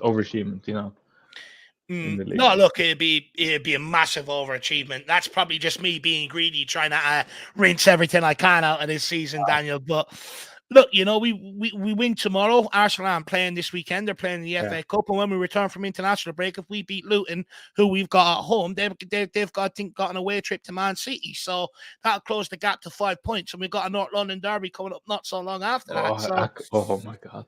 You I never can't wait know, for that. You never know. Our dreams might come true. But look, I do want to talk about Dejan and Kulusevski. I mean, I seen last week in the chat at halftime, a lot of people saying get Kulusevski off, he's useless. Went on to have a massive contribution in 3 of the 4 goals, but also had a glowing reference to in his interview speaking about Ange Postecoglou, Tottenham, how good the dressing room is, the vibe around the club midweek. Do you agree with what Dejan has to say? Do you see what maybe Dejan was telling us was happening in around the club, and what do you make of his performances? Well, yeah, I completely agree with Dejan. I think, it's only like what he says about Ange is incredible, You can see how much he admires the man, and that's how can you not play for a man like that and just, it's just incredible. And with Dejan, he's a little bit inconsistent, but of course, when he's at his best, he's world class to do anything really. I just wish he had a little bit more pace. To be fair. How do we get Dejan to be a bit more consistent? Because, like, for instance, I've seen this before. He'll rock up, have a magnificent game, have a few hands and a couple of goals, but then won't do that. And not that he won't do that, and he still contributes a lot. But in terms of goal and assists, it sort of drops off for a few weeks. How do we drag that out of him more consistently? Is it a switch of position? Is it playing him down the middle like many people wanted to see earlier on in the season? Well, I think the switching position is, he's done that so much this season. So it's hard. He needs to not keep his, one position. So that's the thing. And if he's going to play, he's got to be on the right, because now Maddison, the midfield picks itself now, or almost itself, with Sarr and Maddison. And then you can switch between Bentancur and Bissouma. So it's hard for him to kid in the field now. Look, I think it's good that we've been able to rely on his versatility. It's a sign of a good player that you can put him anywhere and he'll still perform. Yeah, and where would we be? If he didn't do that when we had all these injuries, it would be. Well, Lo Celso was supposed to step in, wasn't he? But that guy's never ever fit. To Paul O'Connor's point, he needs to go this summer. I don't understand it. He's built like, crisp. The ankle's made of crisp. You can just. What the hell? He's supposed to be like, he's so good. Well, if you can't, you stay fit. I don't understand. No, look, I definitely think he'll have to go. I wouldn't mind seeing Tottenham maybe bring in another playmaker or give Jamie Donnelly his opportunity.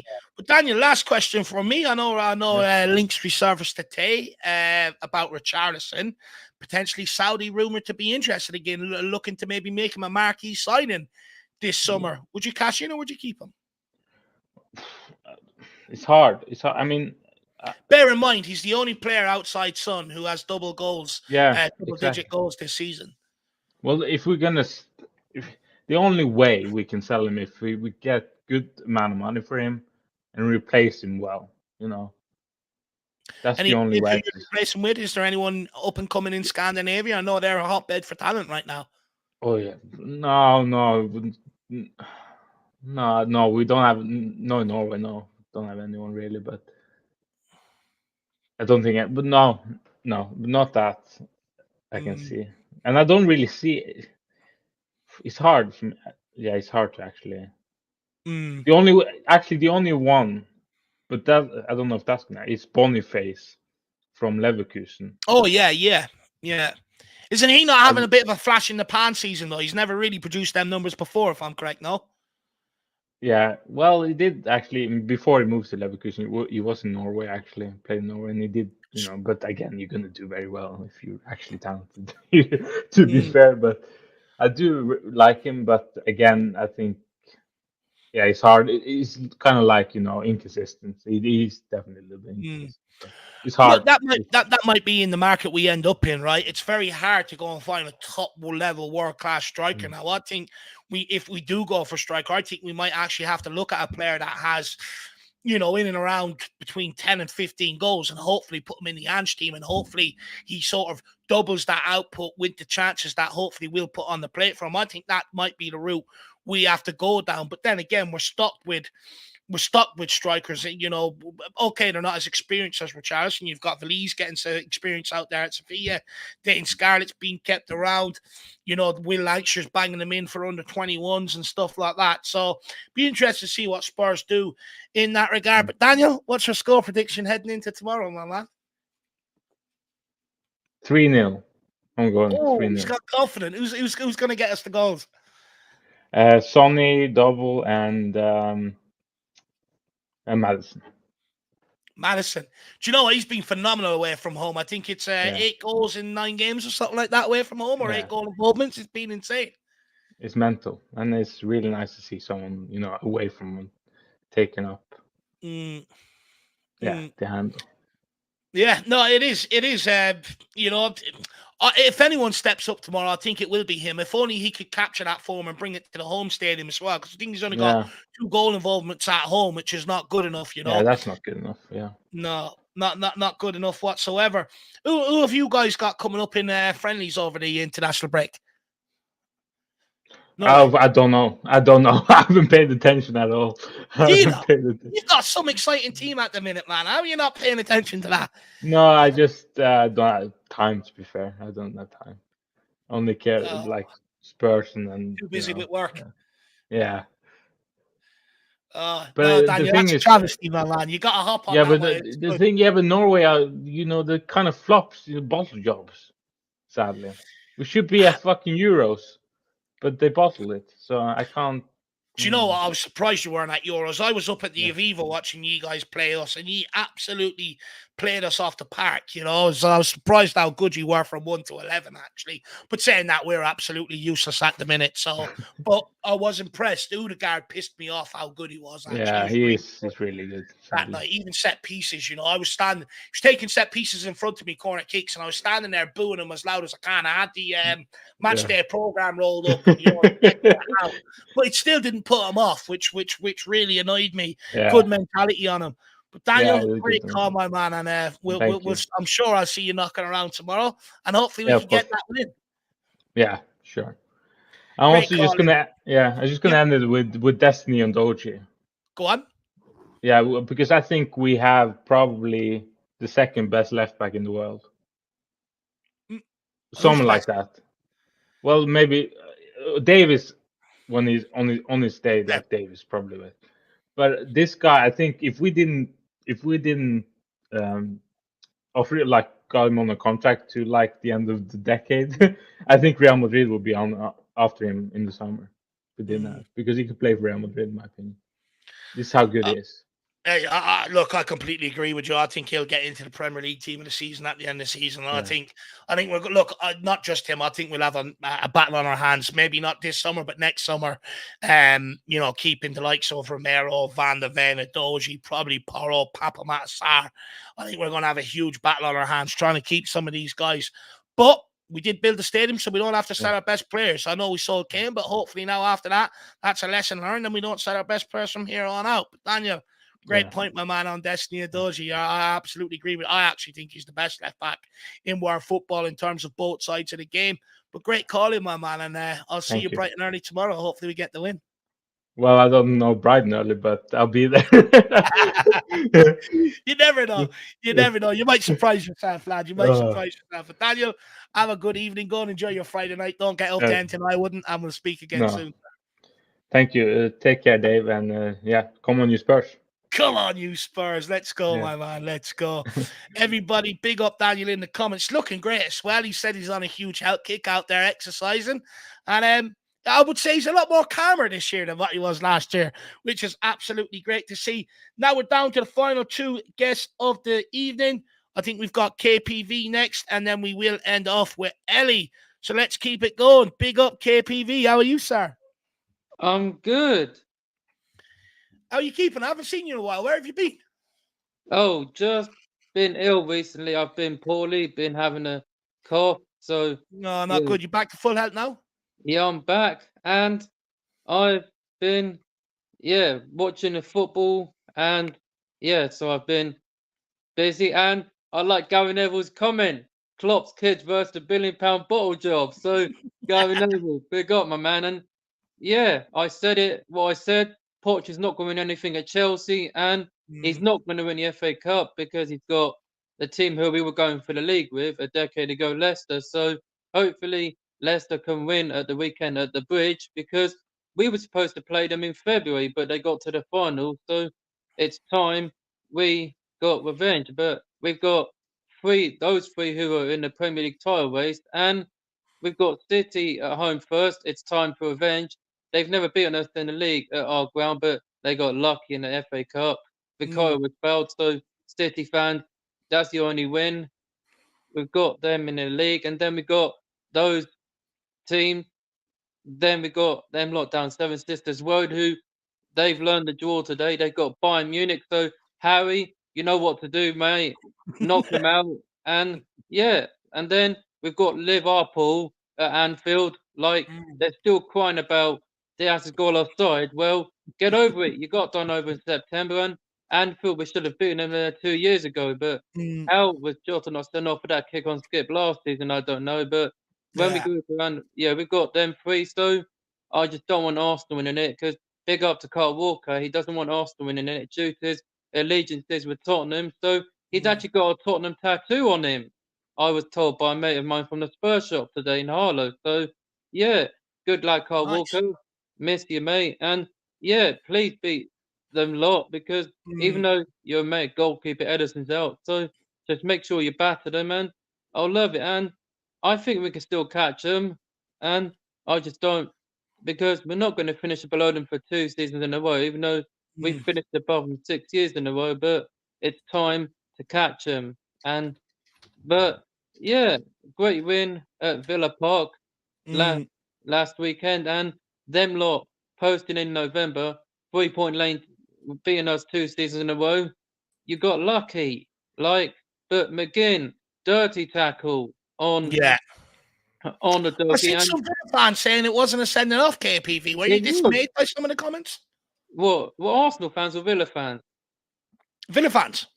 It was a sending off. Get over it. Like, are you lot mad? Villa fans, get over it. We battered you for a second time at Villa Park. And who scores against you every time? Sonaldo. He's not scored a home goal against them.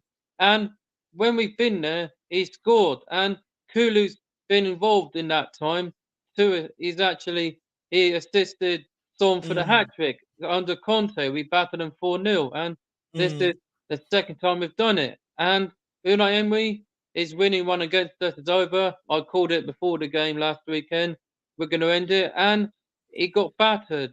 So, but anyway, I don't care. Revenge for Tottenham Hotspur Stadium. And Bentancur finally got revenge on Cash. And Romero didn't get him, but Matt Cash got hurt by Bentancur. So I don't know why he didn't get sent off in North London in November. But we got revenge. And we can cry about it, but I don't care. No one likes Villa, and I just don't like him. But Ollie Shopkins is his name. He was shocking. He didn't score, and I don't know why people have him in their fancy team, but he's what do you make of Dragosin came in? He's another defender that came in to help keep Ollie Watkins quiet. What do you make of his performance, KPV?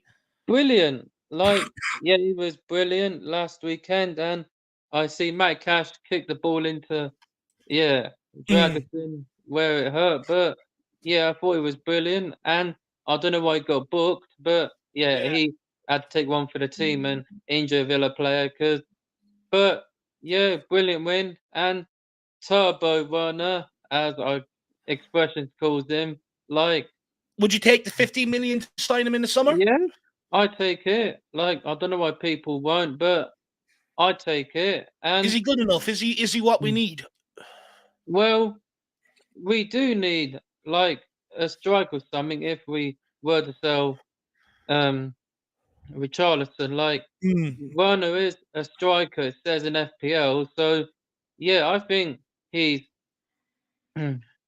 starting to come good. If he continues the form like he is on, then why not? I take it. Like, he always scored against us when he was at Leipzig and Chelsea. So, but yeah, that's done. He is with us like until the end of the season. Then I take it. Like, yeah, we would. He said he joined us to win leagues, but we haven't won that. So next season, it's our time, and I don't care what anyone else says, but we have to win something next season. And Big Ange is here, so hopefully, I'm gonna get your score prediction off you for tomorrow, KPV, because I have another 2 questions, but they're about England that I want to end off on. So, okay. what's your score prediction for tomorrow? I'm actually going to go for the same score we did in October on a Monday Night Football, 2-0, and the same scores again. Son and Madison, and Madison wasn't happy when Son was in away. He wanted to score again in October, but Madison was saying, "What are you doing? Get out of the way!" And just like the Villa game, Romero Højbjerg telling Langley, "Who do you think you are, mate? Like, you're not with us anymore." So they just go back to the bench, sit down. You got subbed off. So I don't know why he was. Yeah, but who are? So I want yeah, to. what are the questions about England you wanted to ask?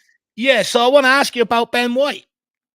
There's a lot apparently he doesn't want to play for England or be considered for squads at this moment in time. Apparently he has a hard time dealing with not being in the first 11 at times. I mean, what's your thought about a player rejecting international call-ups? It's not very common.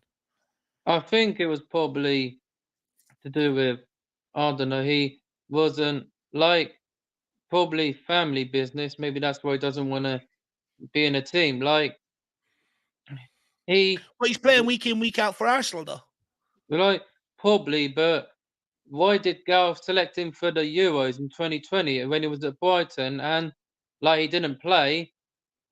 And he selected Calvert-Lewin when he had a good season at Everton. He didn't play, and he selected a goalkeeper who's been relegated 3 times in Aaron Ramsdale, who didn't play a minute, and he's like Are you still been out? Ramsdale. He's still been picked for England squad, even though Wales played ahead of him, and like we've now got Pickford, Sam Johnston, and actually it's Jack Butland and Pickford and Ramsdale, but I don't know why Ben White didn't want to be in. Maybe that's why he has not been playing in England squad lately, but hopefully he should be called up for the Euros, but we'll see. But I don't think he will. I don't think he wants to play for England. I think, but look, also we've got you coming up in the Nations League, Ireland v England. You're coming to our place.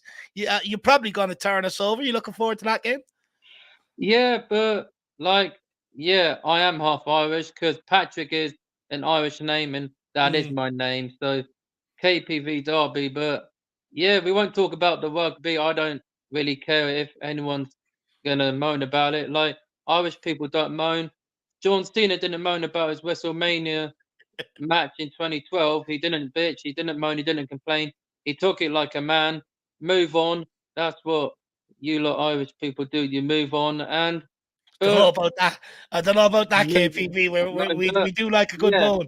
But yeah, England, Ireland. I think a draw. We've drawn many times. We played you in a friendly. So Nations League, like when we played the Nations League, I think 2022. I wanted Gareth Southgate out because we lost to Hungary, and that's why I wanted him out because he put Ramsdale in goal and we lost 4-0 at Wolves Stadium. I don't know why he put Ramsdale. We got lost 4-0.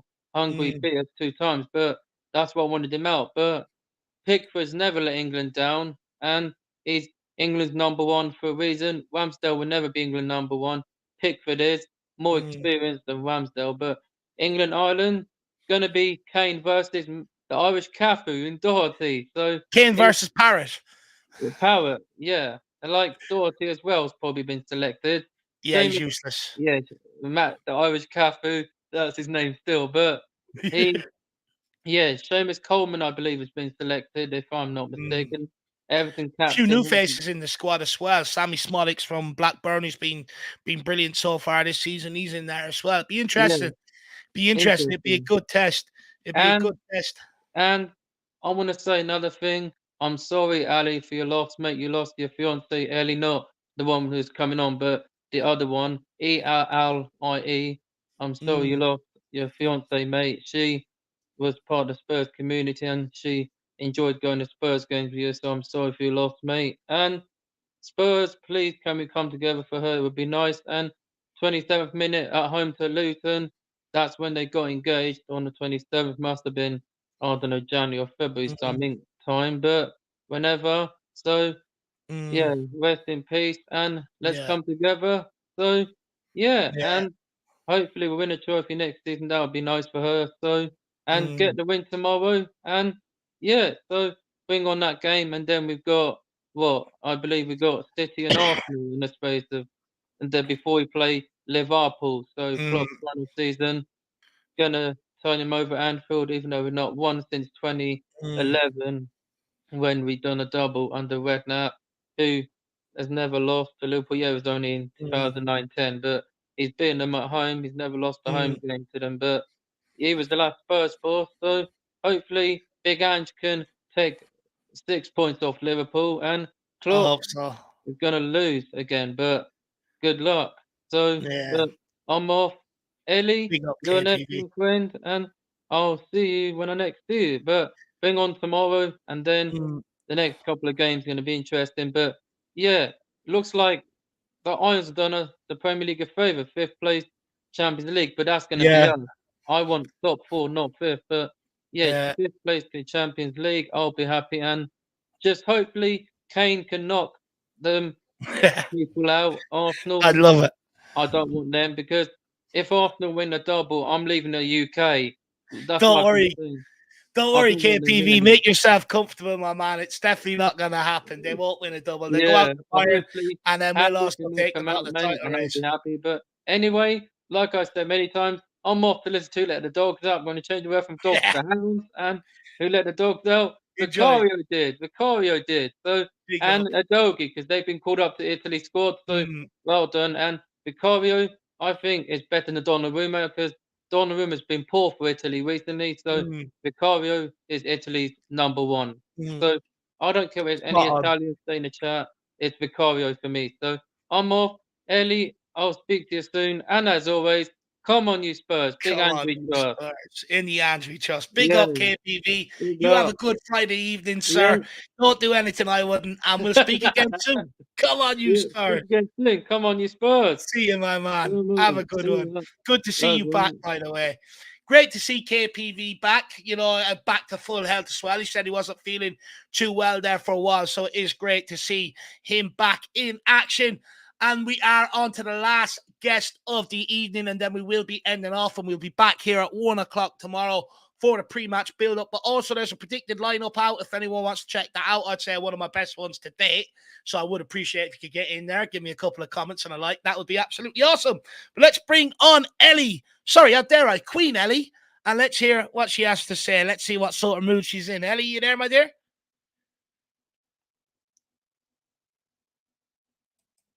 Ellie? Oh, you're on mute. I don't know whether you're speaking or not. You're on mute. You need to. That's better. Yeah. How you keeping, Ellie? Better. Oh my God, KPV was cracking me up. So now though, good to see him back, right? Good to see him. I love it. It was so funny. No, he's brilliant. Even my husband laughed at that one, and he's not even a Spurs fan. Yeah, he's a QPR fan. It's worse. Yeah, shame. But look, we'll forgive him. It's the only bad thing about T.O. Ellie, so we'll forgive him on that one. At least he's not a gooner. He wouldn't have got a looking if he was a gooner, however good looking he is. I love it. But Ellie, I mean, your boy Hotspur came off the bench there against Aston Villa, and he done pretty well, didn't he? I thought you were going to lead with that, Dave. Do you know what? I said I was having a bit of a crack with Mia over it, right? So I was looking at her videos, and it was one when you were on with Jack 10 months ago, and she had a picture of Højbjerg. So I sent it to her on our girl group. And then I sent her, I don't know, you're probably too young for Dick Emery. He's a comedian, right? Yeah, and, then you're a bit too young, but he had this character where he said, "Oh, you are awful, but I like you," and then she was cracking up. Me and Mia, we had a little bit of a go-to with Levy today as well, but we sort it out. We've got difference of opinions, right? But we stay friends, and that's where a lot of people in our community have to learn. Yeah, they have to learn. You have an argument, well, not an argument, it's a debate. It's a debate, but you get on with it and you just move on, and you're friends still. Exactly. Some Look, people just difference like to of dig at opinion is the people. spice of life, Ellie. It's the Yeah, spice of life. yeah, So it is. man. Yeah, So it man. is. Harry But look, Kane, come on.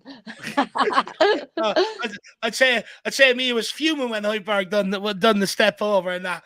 You know But look, what? She was giving him praise, and she was giving him praise, Dave. Yeah, nice. so In kudos. fairness, Mia does praise where Mia is a fair praise is due. To person, be yeah. fair. Mia's a fair person. If somebody does something good, she will praise it. Yeah. However shit they are normally. You better brace your phone for when Højbjerg leaves in the summer, So you better, Ellie, you'll get thousands of messages. But look, moving on from Zinedine Salzburg, what do you make of the performance in general? I thought it was a very controlled performance. The first half was a bit like finding them out, wearing them down, moving the ball side to side mainly, like we did a bit against Crystal Palace. We weren't really penetrating, and we didn't even have a shot on goal, I don't believe, or one on target anyway. But the second half, we came out, and this is a pattern now with Spurs. We don't have two good halves anymore, right? Which I'd like to see, apart from Newcastle, because arguably I would say that was our best footballing match, but this was our best controlled match where we managed the game very well. And when we was doing Ole football and keeping the possession, moving it very quickly, but keeping possession still, I thought that was very controlled. But I would say the Newcastle game I enjoyed more because of the way we zipped it about and we made them look stupid. See, Villa had their chances as well, because if Ollie Watkins takes that shot, makes it 1-0, it's a whole new ball game, isn't it, Dave? We know this from many matches that we've had, But one thing about Spurs that I think we've won the most points from losing positions.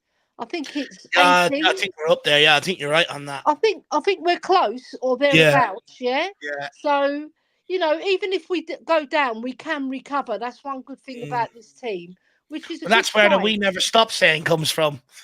Yeah, that's it. Because us Greeks, we never stop talking anyway. So you might as well do it on the pitch. Like us Irish, Ellie. Like us Irish, That's what we. That's what we've got. We're cut from the same cloth, Dave, aren't we? But yeah, we're cut from the same cloth, just from different countries. That's all. But what was I going to ask you? Look, I agree with you on the first half. I mean, I think we've only scored 2 of our last 15 goals have come in the first half. I think 5 of our last 6 games we haven't scored in the first half. It is becoming a pattern. You're absolutely spot on. Yeah. Is that purposely designed that way to maybe manage the game the first half, knowing how relentless we are? Teams will tire and we fancy ourselves catching them at the end of the game? Or does Ange just need to give the squad a bit of a rollicking and a bit of a bollocking to say, look, what we're creating in the first half is nowhere near good enough? I think, although we dominated that first half, Aston Villa still went in at half-time with more shots on goal than what we did. Same with Crystal Palace, even though we sort of dominated them in the first half. I mean, why do we create so little in the first half? I guess what I'm asking, Ellie. I think Postecoglou sussed it right, because we've gone into the lead quite a few games, right, and we've lost the lead. We lost the lead against Aston Villa at home as well, and we scored 4 goals in that game though, but they were all chalked off for offside. But we've lost the lead to Chelsea. Then we went AWOL, didn't we? And we gave the game away. Went down to 9 men. So I think he's thinking, right, let's be more cultured. Let's do the simple things. And don't tire ourselves too much out in the first half, right? And stay in the game. That's very important. Stay in the game. If you go in 0-0, fine. If you go in 1-0, better. But, we're not really stretching ourselves or taking too many risks. I think the only player I can see who takes the risk is Udogie, because he knows Van de Ven's behind him. And he knows that Van de Ven is like having 5 defenders at the back. He covers the whole back line, doesn't he? But now he's missing, right? I think we've got to play not a cautious game, because I think Udogie hasn't got caution in his vocabulary, has he? He just steams forward. But Dragusin, he came in, looked good, took one in the balls as well. Just shrugged. I was thinking, right. I don't think it hurt him, Ellie. I think he's got balls of steel. He's got balls of steel, the boy. Because when Theo gets hit, when the kids were little and they'd jump on him, he'd be down for the whole day. Oh yeah, it does wind you. It does wind you. Yeah, and I said to him, bloody hell, that's really good that he's just carrying on. Like he just shrugged it off, didn't he? Yeah. So, and he played very well. I thought he was very impressive. You know, he didn't put a foot wrong, right? And I've got good prospects for the boy, you know, and he's come in. He was a little bit nervous at first, but you expect that. And he's only had 5 minutes here, 10 minutes there. He hasn't had much football. So to come on in a big game like that, you know, kudos to him. Yeah, no. Do you know what? I was impressed. I was pleasantly surprised how good he was on the football, and you know how fast he was. So you know, all good there in that regard. But Ellie, heading into tomorrow, it's a big game. We have to get back-to-back wins. There's no point in putting in that performance and the manner of the win against Aston Villa to let it sort of, you know, put in something half-hearted tomorrow. We've got to come out with the win. What are you expecting to see tomorrow? I expect more of what we did against Villa, because you know what, Fulham are a decent outfit and they can play very good defensive. It's hard to know what Fulham team's going to turn up. They're sort of hit and miss, aren't they? 1 week they're good, the next week they're shit. Yeah, you never know what team you're going to get. And when they're hot, they're hot. And when they're cold, they're cold. So I want to catch them on a cold day and just go there and steamroll them, because they knocked us out the League Cup. So we've got some payback there. And when we played them at White Hart Lane, if you recall, Dave, we didn't we played well, don't get me wrong, but we didn't steamroll them, and they came back into the match in the last 15 minutes. I remember Harry Wilson was through a couple of times and he muffed it both times. Yeah. He did a Timo Werner, didn't he, in terms of finishing. But I'm not going to call out Timo Werner because he's been very good for us so far. So I've seen a lot of fans on social media saying we shouldn't sign him. We should be signing someone better. I do agree with that in a way, because although he's impressed, there's been certain times where, you know, a top striker would finish that, wouldn't they, Dave? They would. All right. So we've got to look forward to getting better. But if we buy him as a squad player, I wouldn't mind too much. You know, if he's on the bench, coming off the bench, he's a decent player. He's got speed on him.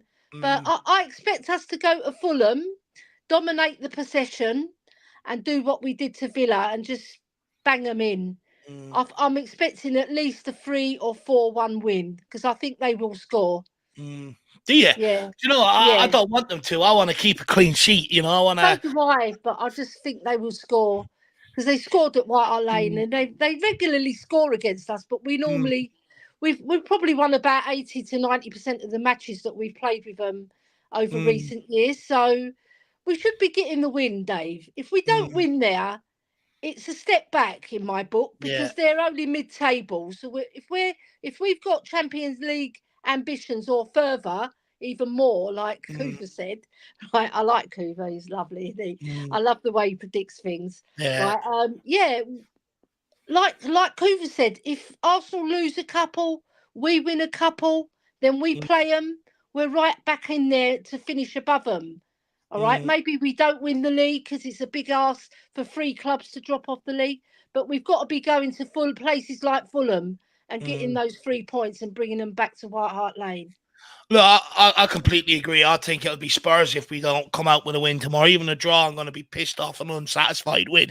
You don't go and put yourself in that position then to take 2 steps backwards again. It'd be absolutely criminal in that regard. I definitely agree with you. I think, look, I'm going to go 3-0 tomorrow. That's what I'm thinking myself, Ellie.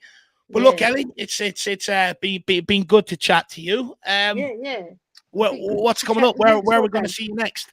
Well, I was on today with Ash on Talk and Ball. Well, it's at Eltel Cockerell, actually. Yeah. Right. So Jose, we need him get him a lot of help. He's just gone over 250 subs. I think he's on 257 at the moment, the last time I checked. Yeah, so he's doing well. He's picked up. Yeah, so with Ash on Fridays, with Mia and Kate on Mondays for our Premier League roundup, because we do the whole lot, but obviously we concentrate on Spurs more, right? And then I'm normally on. Sometimes I'm on a Wednesday, not Wednesday, sorry, Thursday or a Friday with Kate, depending on appointments for gym and that. And we do like a really good show with Chang. I love Chang. He's lovely. I Nice think guy. he's not very nice guy, very generous guy as well. And he's so knowledgeable and so learned when he speaks. So yeah. So it's all good in the Queen Ellie kingdom. Queen Right? Ellie universe. Yeah, the Queen Ellie universe, right? And do you know what? I love coming on the fan show. And I went on to the community section. I couldn't see the link, so thank you very much for sending it to me. I really do appreciate that. No worries. What we usually do now is we take it out after an hour and a half because it fills up very quickly. You know, when it fills up, you already see that you've sort of got 2-3 hours work there. So then, you know, once we get that, we sort of take it out. I'd love to sit here for 6 hours, you know, every week and talk to Spurs fans and stuff like that. But unfortunately, it's not possible. My backside gets dead, you know, sitting down here on the chair. I get hungry and everything else, you know, so it's not possible. God. But Ellie, I can't wait to. Did you get your ticket for North London Derby? Yeah, I've got my ticket. I just need one more because I want to take my nephew with me. Because last year I had a ticket and I couldn't get one for him, so I didn't go into the stadium at first, and then I went in. But I really felt, you know, when you feel sick to your belly, because I wanted him to come, and I really want to get him a ticket because last year it was around his birthday as well, so it would have been a tremendous birthday present for him. But I'm trying to get another one. I've got Phil P and Paddy Hartnett on the go, trying to look for one for me. Yeah. So I hope they come up trumps for me. And Jeez, also, they'll be doing well. They're like gold dust this year, Ellie. I know. Before I go, Dave, I want to big up Free Spurs boys because I love them. I love everything they do. They're so funny. Cooven the Kang, what a show. Fantastic. Ben from the Calfee Company, brilliant. Very chill out channel, brilliant. Yeah, I love Ben. He's lovely. You know, he's such a lovely guy, and he does so much work in our community. You know, doing all the you know, the what's it called, the moderating. Yeah. And last of all, I want to big up my boy Leo. Well, Mile High Hotspur, he's trying to grow as well. So everybody out there, get over to Mile High Hotspur and give him a sub, yeah? Because he's such a lovely guy, and he does so much good work for charities in America, you know, helping out the homeless, and what a guy, fantastic. And he's coming over for the North London Derby. So we're going to meet him, Dave. Oh, nice. Come on. I'll see him over there. Yeah. I'll see him over there. I can't wait. It'd be magic. I can't wait. I can't wait to see Ellie. We always have good fun going I'm to the going to give game. you a big hug, Dave. Give you a little Hoy bear hug. Woo! I'll give you one. I'll have you off your 2 feet swinging you around the place. I know. All right, darling. Well, Ellie, you can have some dinner now.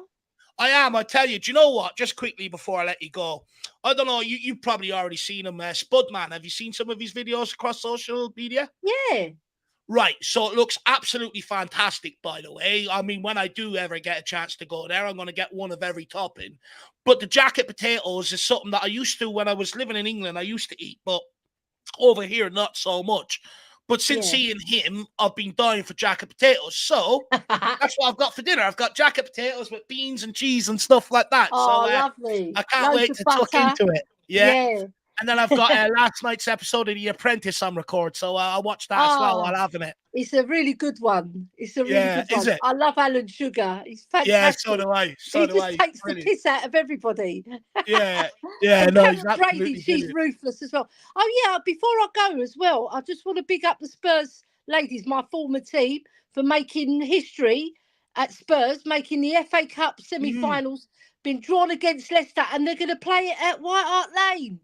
I'm not going to call it that other name, even though it's our name. It's at White Hart Lane. Yes, so I've been posting it all around as well. So everybody's probably got fed up with me bigging up the women. But, you know, we got to big them up because they're up and coming.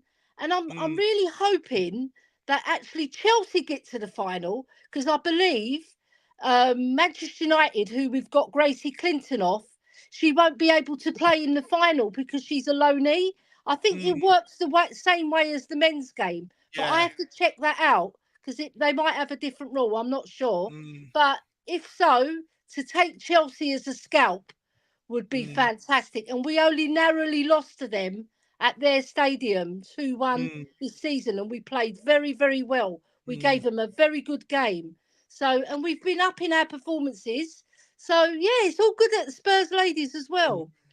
No, they're certainly getting better as the season's gone on. They're having a magnificent run in the FA Cup. But what I would say to people, you know, if you are off that day, obviously it's not going to be on the same day as the Spurs, Spurs men's team. So, you know, if you are around and stuff like that, get down and make it a full house for them. You know, you could be surprised what difference a good crowd could make. But Ellie, great calling. And thank you, Dave. And I won't keep you from that jacket potato any longer. Oh, my stomach's speaking to me. I can't wait to go and eat it. Take care, Dave. See you, Ellie. Spurs. Come on, you Spurs. Come on, the Irish Hotspur army. Woo! Oh, I love it. Love it. Bye-bye. Big up, Ellie. Speak to you soon. Say hello to Tio for me and Angela as well.